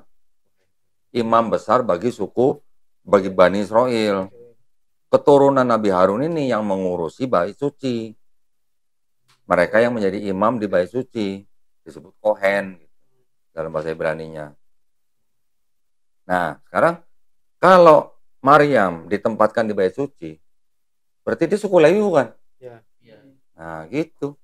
Ini dalam Berarti kalau begitu ini sedang membicarakan siapa Harun ini? Nabi Harun. Nabi Harun alaihissalam. Ya, saudara. Nah, saudara itu kan bukan berarti ya. Ini dalam tafsir Al-Wajiz disebutkan, hai saudara perempuan Harun dalam hal menjaga diri dalam ibadah dan ketaatan dalam ibadah. Jadi Harun ini siapa? Ya, Nabi Harun. Dia adalah orang soleh dari Bani Israel. Nah, itu.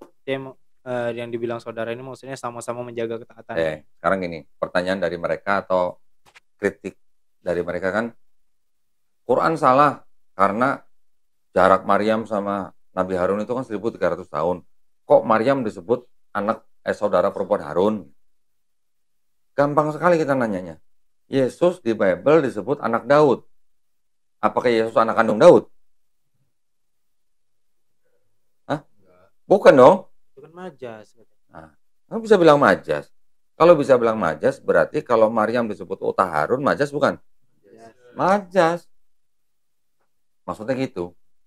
Kalau Yesus disebut anak Daud, artinya mereka berkata bahwa Yesus artinya keturunan Daud. Betul? Jadi kalau Maryam disebut saudara perempuan Harun, Maryam keturunan Harun. Gitu loh. Jelas ya? Ada sebuah hadis di riwayat Ahmad. Seorang sahabat namanya siapa? Lupa saya namanya. Jadi dia ke Najran, bertemu dengan orang-orang Nasrani. Orang-orang Nasrani itu bertanya kepada sahabat ini, kenapa Quran kamu menyebutkan Maryam saudara perempuan Harun? Ya, karena nggak sempat jawab, sahabat ini kembali ke Madinah. Dia lapor ke Rasulullah. Rasulullah menjawab apa? Kenapa tidak kamu katakan kepada mereka bahwa Bani Israel itu punya kebiasaan menyebut orang-orang soleh sebelum mereka? Tahu maksudnya? Jadi maksudnya kalau dibilang Harun, itu artinya Maryam itu keturunan Harun, keturunan Nabi Harun alaihissalam, keturunan orang soleh. Konteksnya ayat itu apa coba? Di ayat itu aja langsung dibilang apa? Ayahmu bukan seorang yang buruk perangai, ibumu bukan seorang perempuan pezina. Ini lagi ngomongin apa sih? Kebaikan keluarga mereka. Iya, maksudnya karena apa nih orang Yahudi ngomong ke Maryam begini? Karena Maryam pulang ke sukunya bawa bayi, nggak bawa suami. Jadi buat orang Yahudi kan itu sebuah halnya apa? Aib kan? Nah, jadi orang Yahudi seolah-olah ngomong begini loh. Lu tuh keturunan orang soleh, lu tuh keturunan Nabi, bapak lu bukan orang maksiat, ibu lu bukan pezina, kok bisa-bisanya punya anak tanpa suami? Kurang lebih seperti itulah. Ya, paham ya? Jadi kalau orang Kristen bilang Quran salah, berarti orang Kristen nggak tahu apa namanya, nggak paham konteks atau budaya atau tradisi Bani Israel. Ya, gitu. Sedangkan mereka sendiri kalau ditanya Yesus itu anak Daud, Yesus anak kandung Daud bukan? Mereka berani bilang bukan. Paham ya? Ada yang punya atau yang pernah mendapatkan argumen atau serangan atau kritikan dari kekristenan mengenai Quran atau Islam? Tadi mungkin yang masalah Nabi diracun. Belum ya? Ada tuduhan bahwa Nabi kita Nabi Muhammad SAW itu wafat karena diracun. Gimana jawabnya?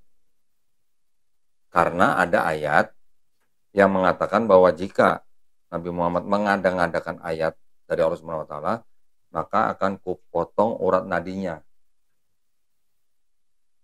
Nah, terus kemudian ada hadis yang mengatakan bahwa pada waktu beliau mau sakaratul maut, beliau mengatakan bahwa aku masih merasakan sakit ya pada saat aku diracun di perang Khaybar. Gimana jawabnya? Apakah ayat itu berkaitan dengan insiden peracunan? Tidak. Terus tinggal kita tanya, Nabi diracun tahun berapa? Perang Khaybar itu tahun berapa? Coba cek. Perang Khaybar itu tahun berapa? Nabi wafat tahun berapa? Ada jeda waktu antara 3 sampai 4 tahun. Jeda waktu 3-4 tahun itu Nabi masih sempat haji ya. Haji atau umroh saya lupa. Haji. Masih sempat dakwah kemana-mana. Kok bisa racun bertahan di tubuhnya selama 3 sampai 4 tahun gitu? Kalau memang dia mati diracun. Racun apa yang bisa bertahan di tubuh manusia? Yang bisa mematikan dalam waktu 3-4 tahun? Ada nggak? Sedangkan pada waktu insiden racun itu, di perang Khaybar itu, pada saat seorang wanita Yahudi mencoba meracuni Nabi, seorang sahabat kan langsung tewas seketika setelah dia makan. Kok bisa seorang sahabat yang tewas seketika, Nabi meninggalnya 3-4 tahun kemudian gitu? Masa racun ini apa namanya, pilih kasih? Itu kan dagingnya nggak jadi dimakan. Nah itu dia makanya. Berarti hadisnya harus dipercaya. Nah. Oke. Jadi kalau dituduh bahwa Nabi wafat karena racun, tanya dulu Nabi diracunnya tahun berapa, wafatnya tahun berapa. Tanya racun apa yang bisa bertahan di tubuh manusia bertahan 3-4 tahun gitu. Baru bikin orang itu mati gitu. Secara kedokteran juga nggak mungkin, nggak ada begitu. Sedangkan ada sahabat yang tewas pada waktu itu. 3 tahun. Oke, jelas? Nah, terus ada lagi. Isa Al-Masih itu Allah itu sendiri. Karena apa? Karena Isa Al-Masih itu terkemuka di dunia dan akhirat. Pernah dengar? Ali Imran coba buka. Pernah dengar?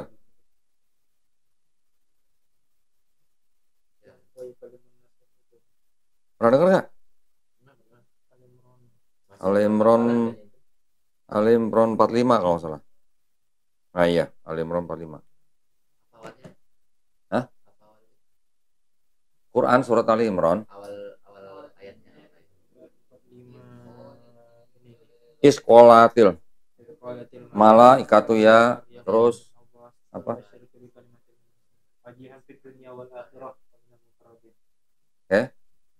Karena hanya Nabi Isa yang terkemuka di dunia dan akhirat, makanya dia itu Tuhan, maka dia itu Allah gitu. Gimana jawabnya? Iblis? Mana ayatnya? Ada nggak? Ayo. Ini mahasiswa STID ini. Masa nggak tahu? Jadi dia karena terkemuka itu dianggapnya Tuhan. Ya, Yesus itu Allah karena dia terkemuka di dunia dan akhirat. Mereka bertanya, orang Kristen bertanya, Nabi siapa yang terkemuka di dunia dan akhirat selain Nabi Isa? Nabi Muhammad juga terkenal di dunia dan akhirat. Mana ayatnya terkemuka? Ada? Hah? Nabi sendiri mengatakan aku dikenal Ahmad. Enggak, nih mereka kan menekankan kata terkemukanya nih. Ayo. Ini mahasiswa STID kalau tantang debat gimana kalau begini jawabnya? Ayo. Udah pakai jaket STID, nggak bisa jawab gimana dong? Tapi kan kok ya itu dalam ayat itu kan Allah menjelaskan kalau malaikat menyampaikan bahwa ada kabar baik akan engkau akan melahirkan namanya anak. Engkau akan melahirkan anak namanya Isa bin Maryam. Yang terkemuka di wajihan fid dunya wal akhirah, yang terkemuka di dunia dan di akhirat. Minal muqarrabin. Tapi kan kalau memang dia Tuhan, kenapa kenapa enggak kabar itu enggak dijelaskan bahwa engkau akan melahirkan Tuhan? Kan bisa aja. Nggak perlu, mungkin nggak perlu disebutkan dia Tuhan. Kan ini kan karena dia terkemuka. Ini yang dipermasalahkan sama mereka nih kata terkemuka di dunia dan akhirat. Nabi siapa yang disebut terkemuka di dunia dan akhirat selain Nabi Isa? Apa bukti orang yang terkemuka itu Tuhan? Apa yang menjelaskan kalau yang menguatkan kalau yang terkemuka itu Tuhan? Ini terkemukanya bukan di dunia doang loh, di akhirat kata mereka. Karena terkemuka di dunia dan akhirat, makanya dia adalah Allah itu sendiri menurut orang Kristen. Jawabannya gimana? Gimana? Nabi Adam kan juga terkemuka di akhirat. Mana ayatnya? Ada ayatnya. Diciptakannya kan di surga. Iya, terus ayatnya mana ada terkemuka? Enggak sih kalau surga terkemukanya. Ayo. Di dunia dan akhirat. Ya udah terkemuka apa aja lah. Tapi kalau saya pribadi ya, kalau ayo yang lain perhatikan, kalau memang cuma jangan nanti kalau ditanya nggak bisa jawab. Kalau memang cuma terkemuka di akhirat kan banyak yang kekurangan-kekurangan lain yang memang ayo jawab tuh, mengingkari. Tuh. Di mana ayatnya? Loading.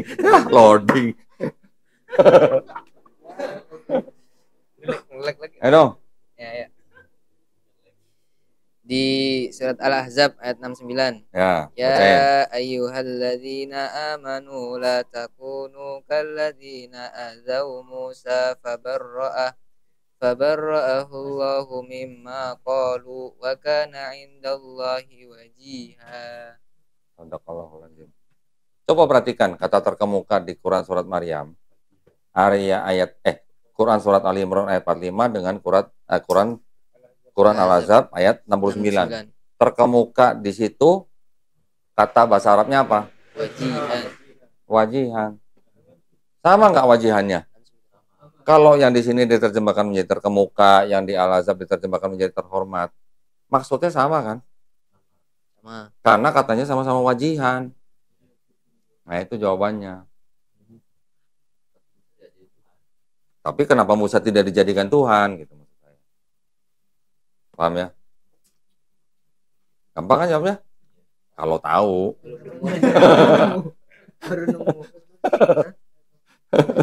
Betul? Gampang jawabannya. Kenapa dari tadi bingung mukanya? Nah itulah makanya kita perlu belajar. Perlu mencari jawabannya. Orang-orang generasi di sebelum kita itu sudah menjawab.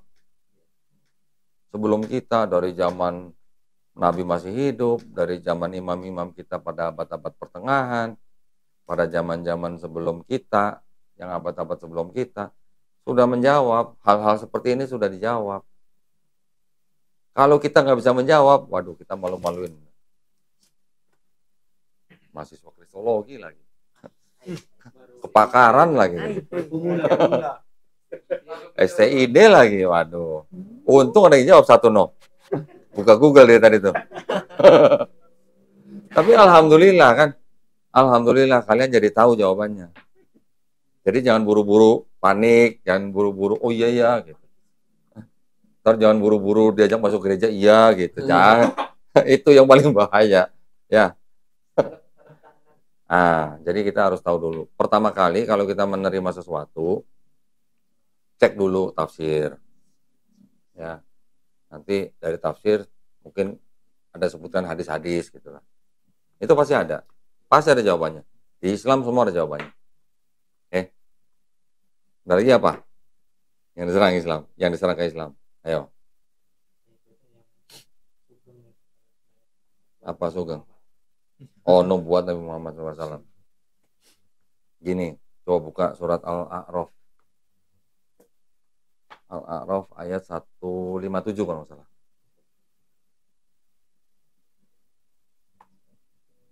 Al-A'raf berarti surat ke-7 ya? Ya. Ayat 157 coba.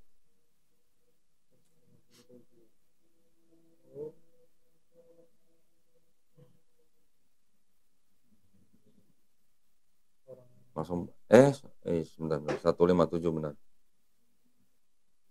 Langsung terjemahnya aja lah. Al-A'raf 157, artinya yaitu orang-orang yang mengikuti Rasul, Nabi yang ummi, yang tidak bisa baca tulis, yang namanya mereka dapati tertulis dalam Taurat dan Injil yang ada pada mereka, yang menyuruh mereka berbuat yang ma'ruf dan mencegah dari yang mungkar, dan yang menghalalkan segala yang baik bagi mereka dan mengharamkan segala yang buruk bagi mereka, dan membebaskan beban-beban dan belenggu-belenggu yang ada pada mereka. Adapun orang-orang yang beriman kepadanya, memuliakannya, menolongnya, dan mengikuti cahaya yang terang yang turun kepadanya, yaitu Al-Quran, maka itulah orang-orang yang beruntung. Perhatikan dari kalimat yang awal-awal nih. Orang-orang yang mengikuti Rasul, Nabi yang ummi. Ya, ada keterangannya tidak bisa baca tulis, yang namanya mereka dapati tertulis di dalam Taurat dan Injil. Sekarang pertanyaannya, apa itu Taurat dan Injil yang dimaksud oleh Quran? Taurat yang diturunkan kepada Nabi Musa. Apa? Taurat yang diturunkan kepada Nabi Iya, Musa. Taurat itu apa? Kitab suci juga. Kitab apa sih? Wahyu yang diturunkan kepada Nabi Musa alaihissalam dan Nabi Isa alaihissalam. Untuk siapa? Nabi, untuk manusia. Bani Israel ya. Untuk Bani Israel. Pada zaman kapan? Zaman Nabi Musa. Pada zaman mereka hidup kan? Ya. Dijanjikan untuk dijaga nggak Taurat dan Injil? Dan Zabur? Tidak kan? Berarti kalau namanya wahyu, bentuknya seperti apa? Kalam. Ya. Kalau kita manusia biasa mendapatkan ilham gitu lah ya. Habis ngopi sambil udut bisa dapat ilham, itu manusia biasa. Tapi kalau Nabi menerima wahyu. Jadi kalau wahyu itu gimana bentuknya, apa? Buku jatuh dari langit, kedebuk gitu. Tahu-tahu udah masuk lah ya ke dalam kolbunya si Nabi kan. Apa yang dia ucapkan itu yang berdasarkan wahyu, apa yang dia ucapkan, nah itulah yang disebut dengan wahyu Taurat dan wahyu Injil. Apakah Nabi Musa menulis kitab Taurat? Apakah Nabi Isa menulis kitab Injil? Kalaupun mereka menulis, mana sekarang? Nggak ada. Wahyu juga karena sudah masuk ke dalam kolbunya Nabi, Nabinya sudah nggak ada, terus kemana wahyunya? Masih tinggal di sini?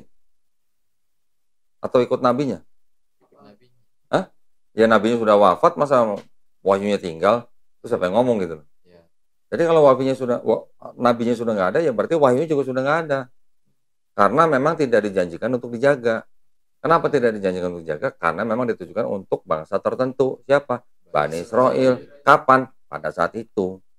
Pertanyaannya, apakah Taurat, Zabur, Injil yang dimaksud dalam Quran ini? Apakah ini? Apakah ini? Apakah ini? Nah, kalau bukan, terus kalau di sini dan di sini tidak ada nama Nabi Muhammad SAW, masalahnya di mana? Ya sudah. Surat Al-A'raf kan sudah mengatakan bahwa namanya tertulis di dalam Taurat dan Injil yang ada pada mereka. Tadi kita sudah memahami bahwa Taurat dan Injil adalah wahyu yang diturunkan kepada Nabi Musa dan Nabi Isa alaihissalam, yang mana kalau wahyu itu sudah disampaikan kepada Bani Israel pada zaman itu, nabinya sudah nggak ada, wahyu juga sudah nggak ada. Terus kalau dibilang di sini tidak ada nama Nabi Muhammad SAW, terus masalahnya di mana? Karena ini bukan Taurat dan Injil yang dimaksud oleh Quran. Gitu kan? Tadi kan saya nanya, Nabi Musa menulis Taurat nggak? Nggak katanya. Nabi Isa menulis Injil nggak? Nggak. Kalaupun mereka menulis udah nggak ada semua kan? Jadi kalau di sini ada nama Nabi Muhammad SAW, ada? Nggak ada. Itu masalahnya di mana? Kan nggak ada masalah. Apakah kalau di sini tidak ada nama Nabi Muhammad SAW, Quran jadi salah? Ya sudah. Begitu loh. Paham? Hah? Paham nggak? Jadi di sini harus ada nama Nabi Muhammad SAW nggak? Ya enggak. Oh ini bukan Taurat yang dimaksud Quran kok. Yang ini? Apakah ini Injil yang dimaksud Quran? Bukan juga. Ya berarti kalau nggak ada nama Nabi Muhammad SAW, masalahnya di mana? Ya nggak ada masalah. Jadi ini bukan Taurat, Injil, Zabur yang dimaksud oleh Quran. Udah dicampur. Itu. Ya walaupun masih ada pesan-pesan yang mirip, ya pesan-pesan yang mirip dengan Taurat, Zabur, Injil, ya nggak masalah. Di Quran juga masih ada pesan-pesan yang sama gitu. Di sini juga masih ada pesan la ilaha illallah dalam bahasa Arabnya ya. Adonai Elohenu, Adonai Ehad, Kul huwallahu ahad. Serupa gitu. 10 perintah. Di Quran juga ada 10 perintah kan? Cuman tersebar gitu. Kalau di sini ada kitab kasihilah sesamamu, di Quran ada nggak? Ada. Tapi kalau di Quran nggak ada kasihilah musuhmu. Ya. Gitu loh. Ya.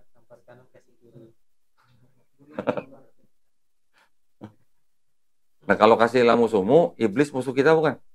Atau iblis musuh orang Kristen bukan? Musuh. Gimana cara mengasihi iblis?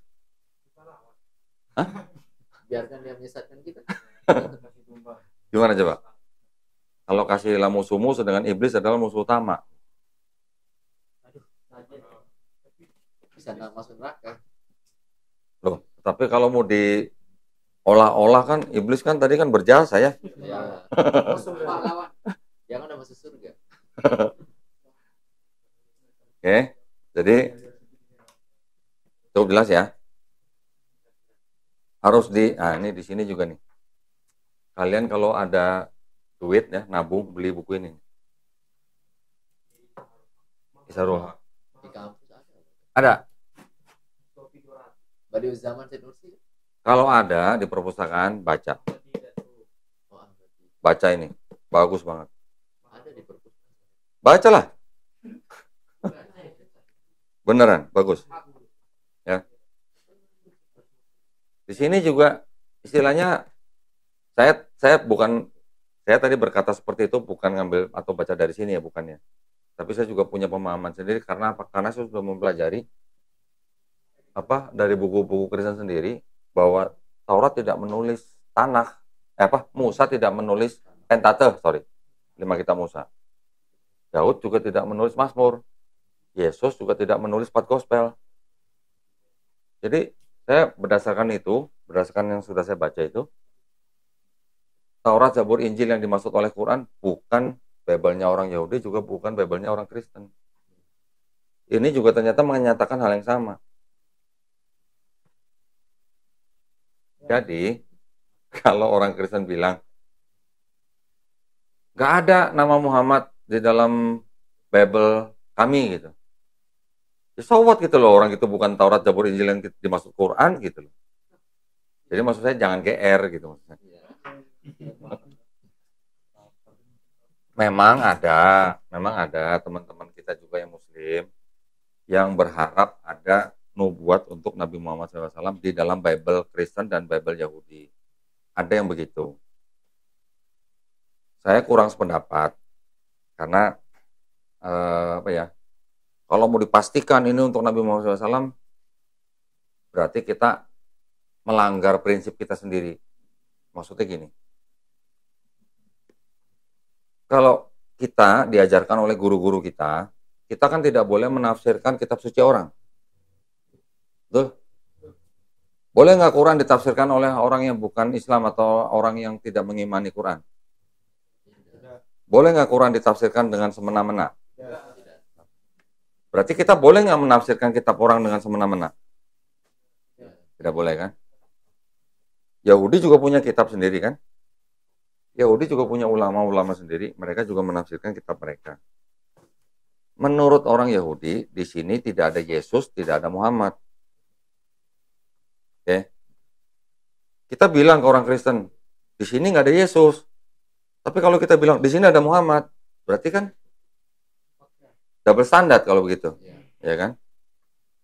Maksud saya, menurut orang Yahudi, menurut tafsir mereka, di sini tidak ada Nabi Muhammad SAW, tidak ada Yesus.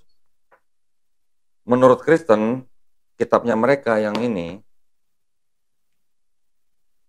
mereka menafsirkan kitab ini ada nubuat untuk Yesus.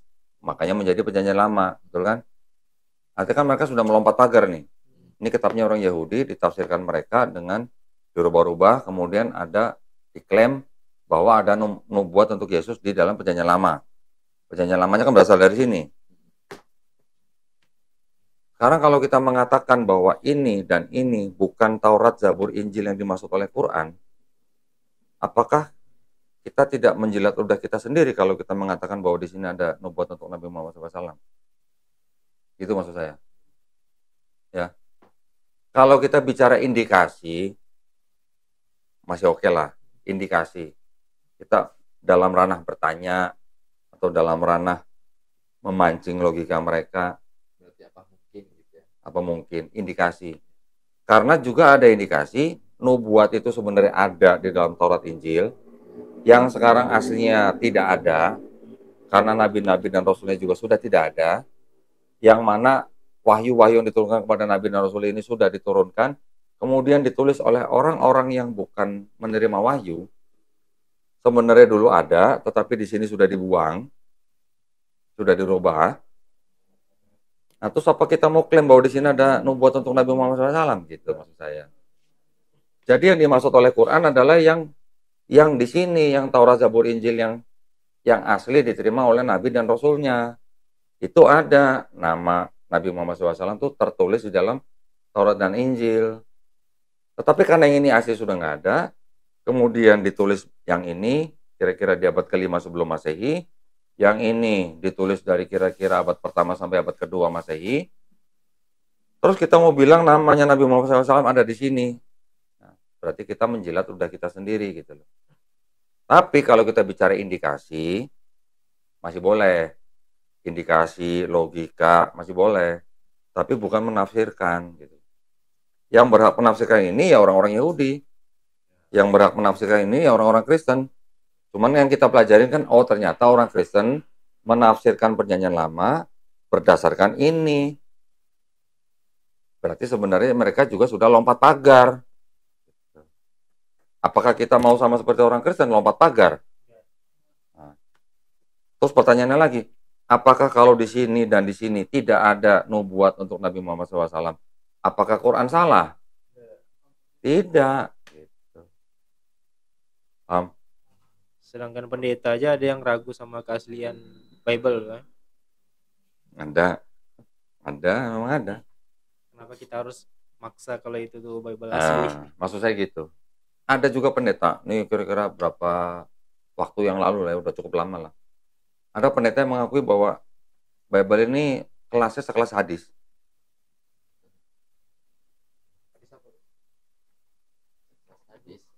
Sekelas hadis, jadi bukan firman Tuhan.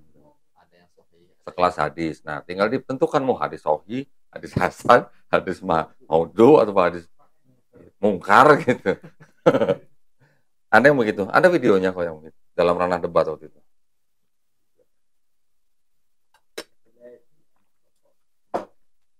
Yang sini paham ya?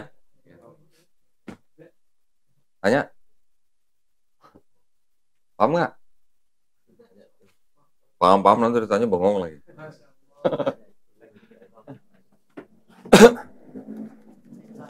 Berarti Ustadz, untuk yang Yesaya pasal 29 ayat 12 itu yang secara sifat mengatakan bahwa akan diturunkan kitab kepada orang yang tidak bisa membaca.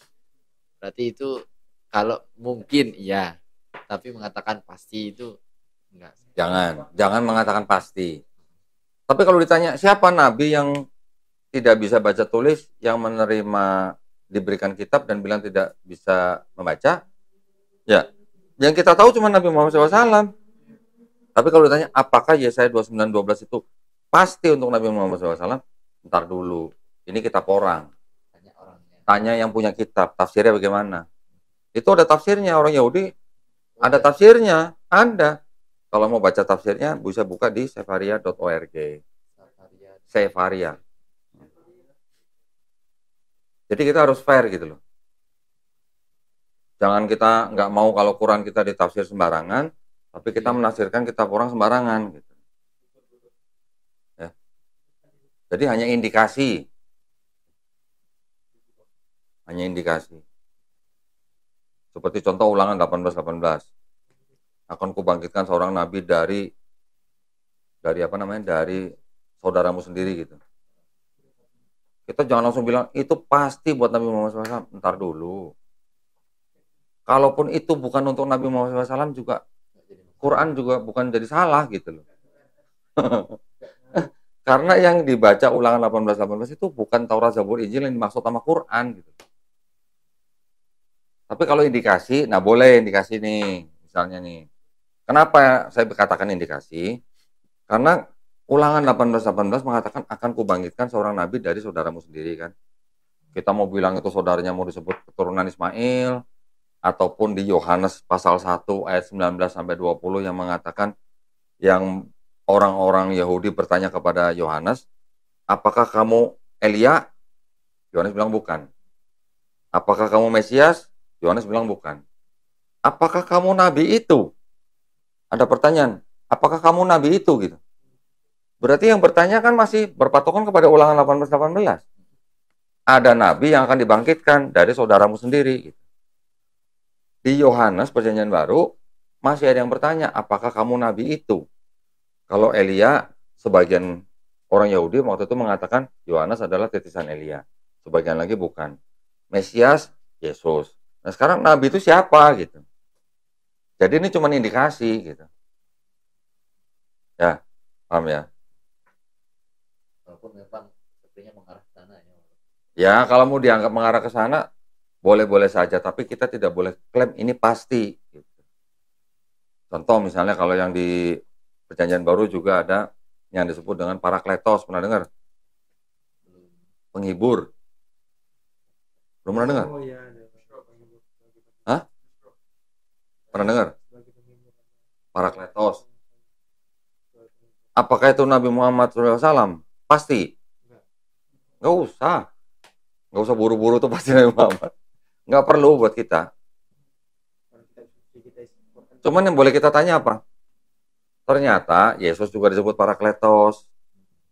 Terus Yesus akan minta kepada Bapa untuk mengutus Parakletos yang lain. Ya. Terus orang Kristen bilang Parakletos itu Roh Kudus. Tapi Roh Kudus itu dikatakan di ayat lain bahwa dia tidak dapat berkata dari dirinya sendiri. Dia berkata dari apa yang dia dengar. Kita cuma nanya aja. Katanya Roh Kudus Tuhan, kok nggak bisa berkata-kata dari diri sendiri? Kalau Yesus disebut Parakletos, yang datang nanti Parakletos juga, berarti kan sejenis. Kristen juga mengakui Yesus sebagai nabi. Berarti kalau ada nabi, yang datang lagi apa? Nabi juga. Gitu loh. Hah? Disembah sama siapa? Iya kan, kalau emang sama jenisnya kan harusnya disembah juga ketika ada yang baru. Harusnya, gitu kan? Jadi apakah yang mau datang ini Nabi dan Tuhan sekaligus gitu? Banyak sekali berarti Nabi dan Tuhan. Nah itu ya. Kalau mereka kan berpatokan bahwa Parakletos itu Roh Kudus gitu.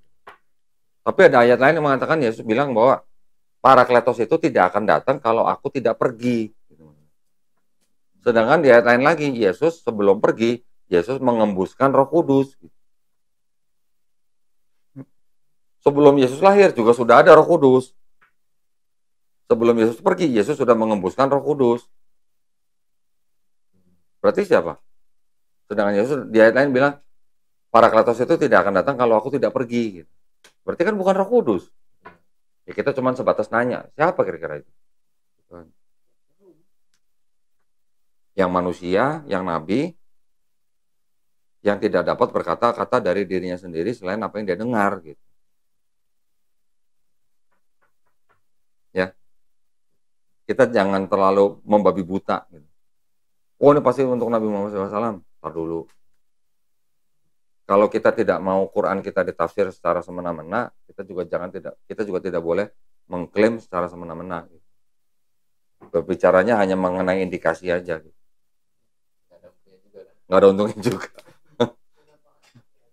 Ya kan? Karena kita sudah punya pernyataan atau klaim bahwa Bible-nya mereka dan Bible-nya Yahudi bukan Taurat, Zabur, Injil yang dimasukkan ke Quran. Itu yang paling penting kuncinya. Tapi untuk dalil mengembalikan orang yang murtad itu bisa digunakan. dalam konteks ini aja dulu, dalam konteks indikasi dan konteks logika aja. Nggak harus dipastikan itu untuk Nabi Muhammad SAW gitu. Buat dia mikir aja gitu. Iya, buat dia mikir aja. Yang itu yang tadi yang bilang nubuat di kitab-kitab sebelumnya. Nah, suruh dia buktikan bahwa Taurat, Zabur, Injil itu adalah Bible-nya orang Kristen dan Bible-nya orang Yahudi dulu. Bisa nggak dia membuktikan itu dulu pertama? Jadi supaya dia membuktikan Taurat, Zabur, Injil itu adalah Bible-nya orang Yahudi dan Bible-nya orang Kristen dulu. Kalau tidak bisa membuktikan, berarti sudah tidak ada Taurat, Zabur, Injil. Karena Taurat, Zabur, Injil tidak dijanjikan untuk dijaga. Ya. Cukup? Alhamdulillah kalau gitu. Kita sudahi pertemuan kita pada sore hari ini. Mudah-mudahan apa yang kita bicarakan tadi ya selama 2 jam ini menjadi manfaat buat kita ya. Juga bisa kita gunakan untuk melindungi akidah saudara-saudara kita, keluarga kita, teman kita, saudara kita yang lain dari upaya-upaya pemurtatan gitu ya. Baik, kalau gitu kita tutup dengan doa kafaratul majelis. Subhanallahumma wa bihamdika asyhadu an la ilaha illa anta astaghfiruka wa atubu ilaik. Wabillahi taufiq wal hidayah. Wassalamualaikum warahmatullahi wabarakatuh. Waalaikumsalam warahmatullahi wabarakatuh.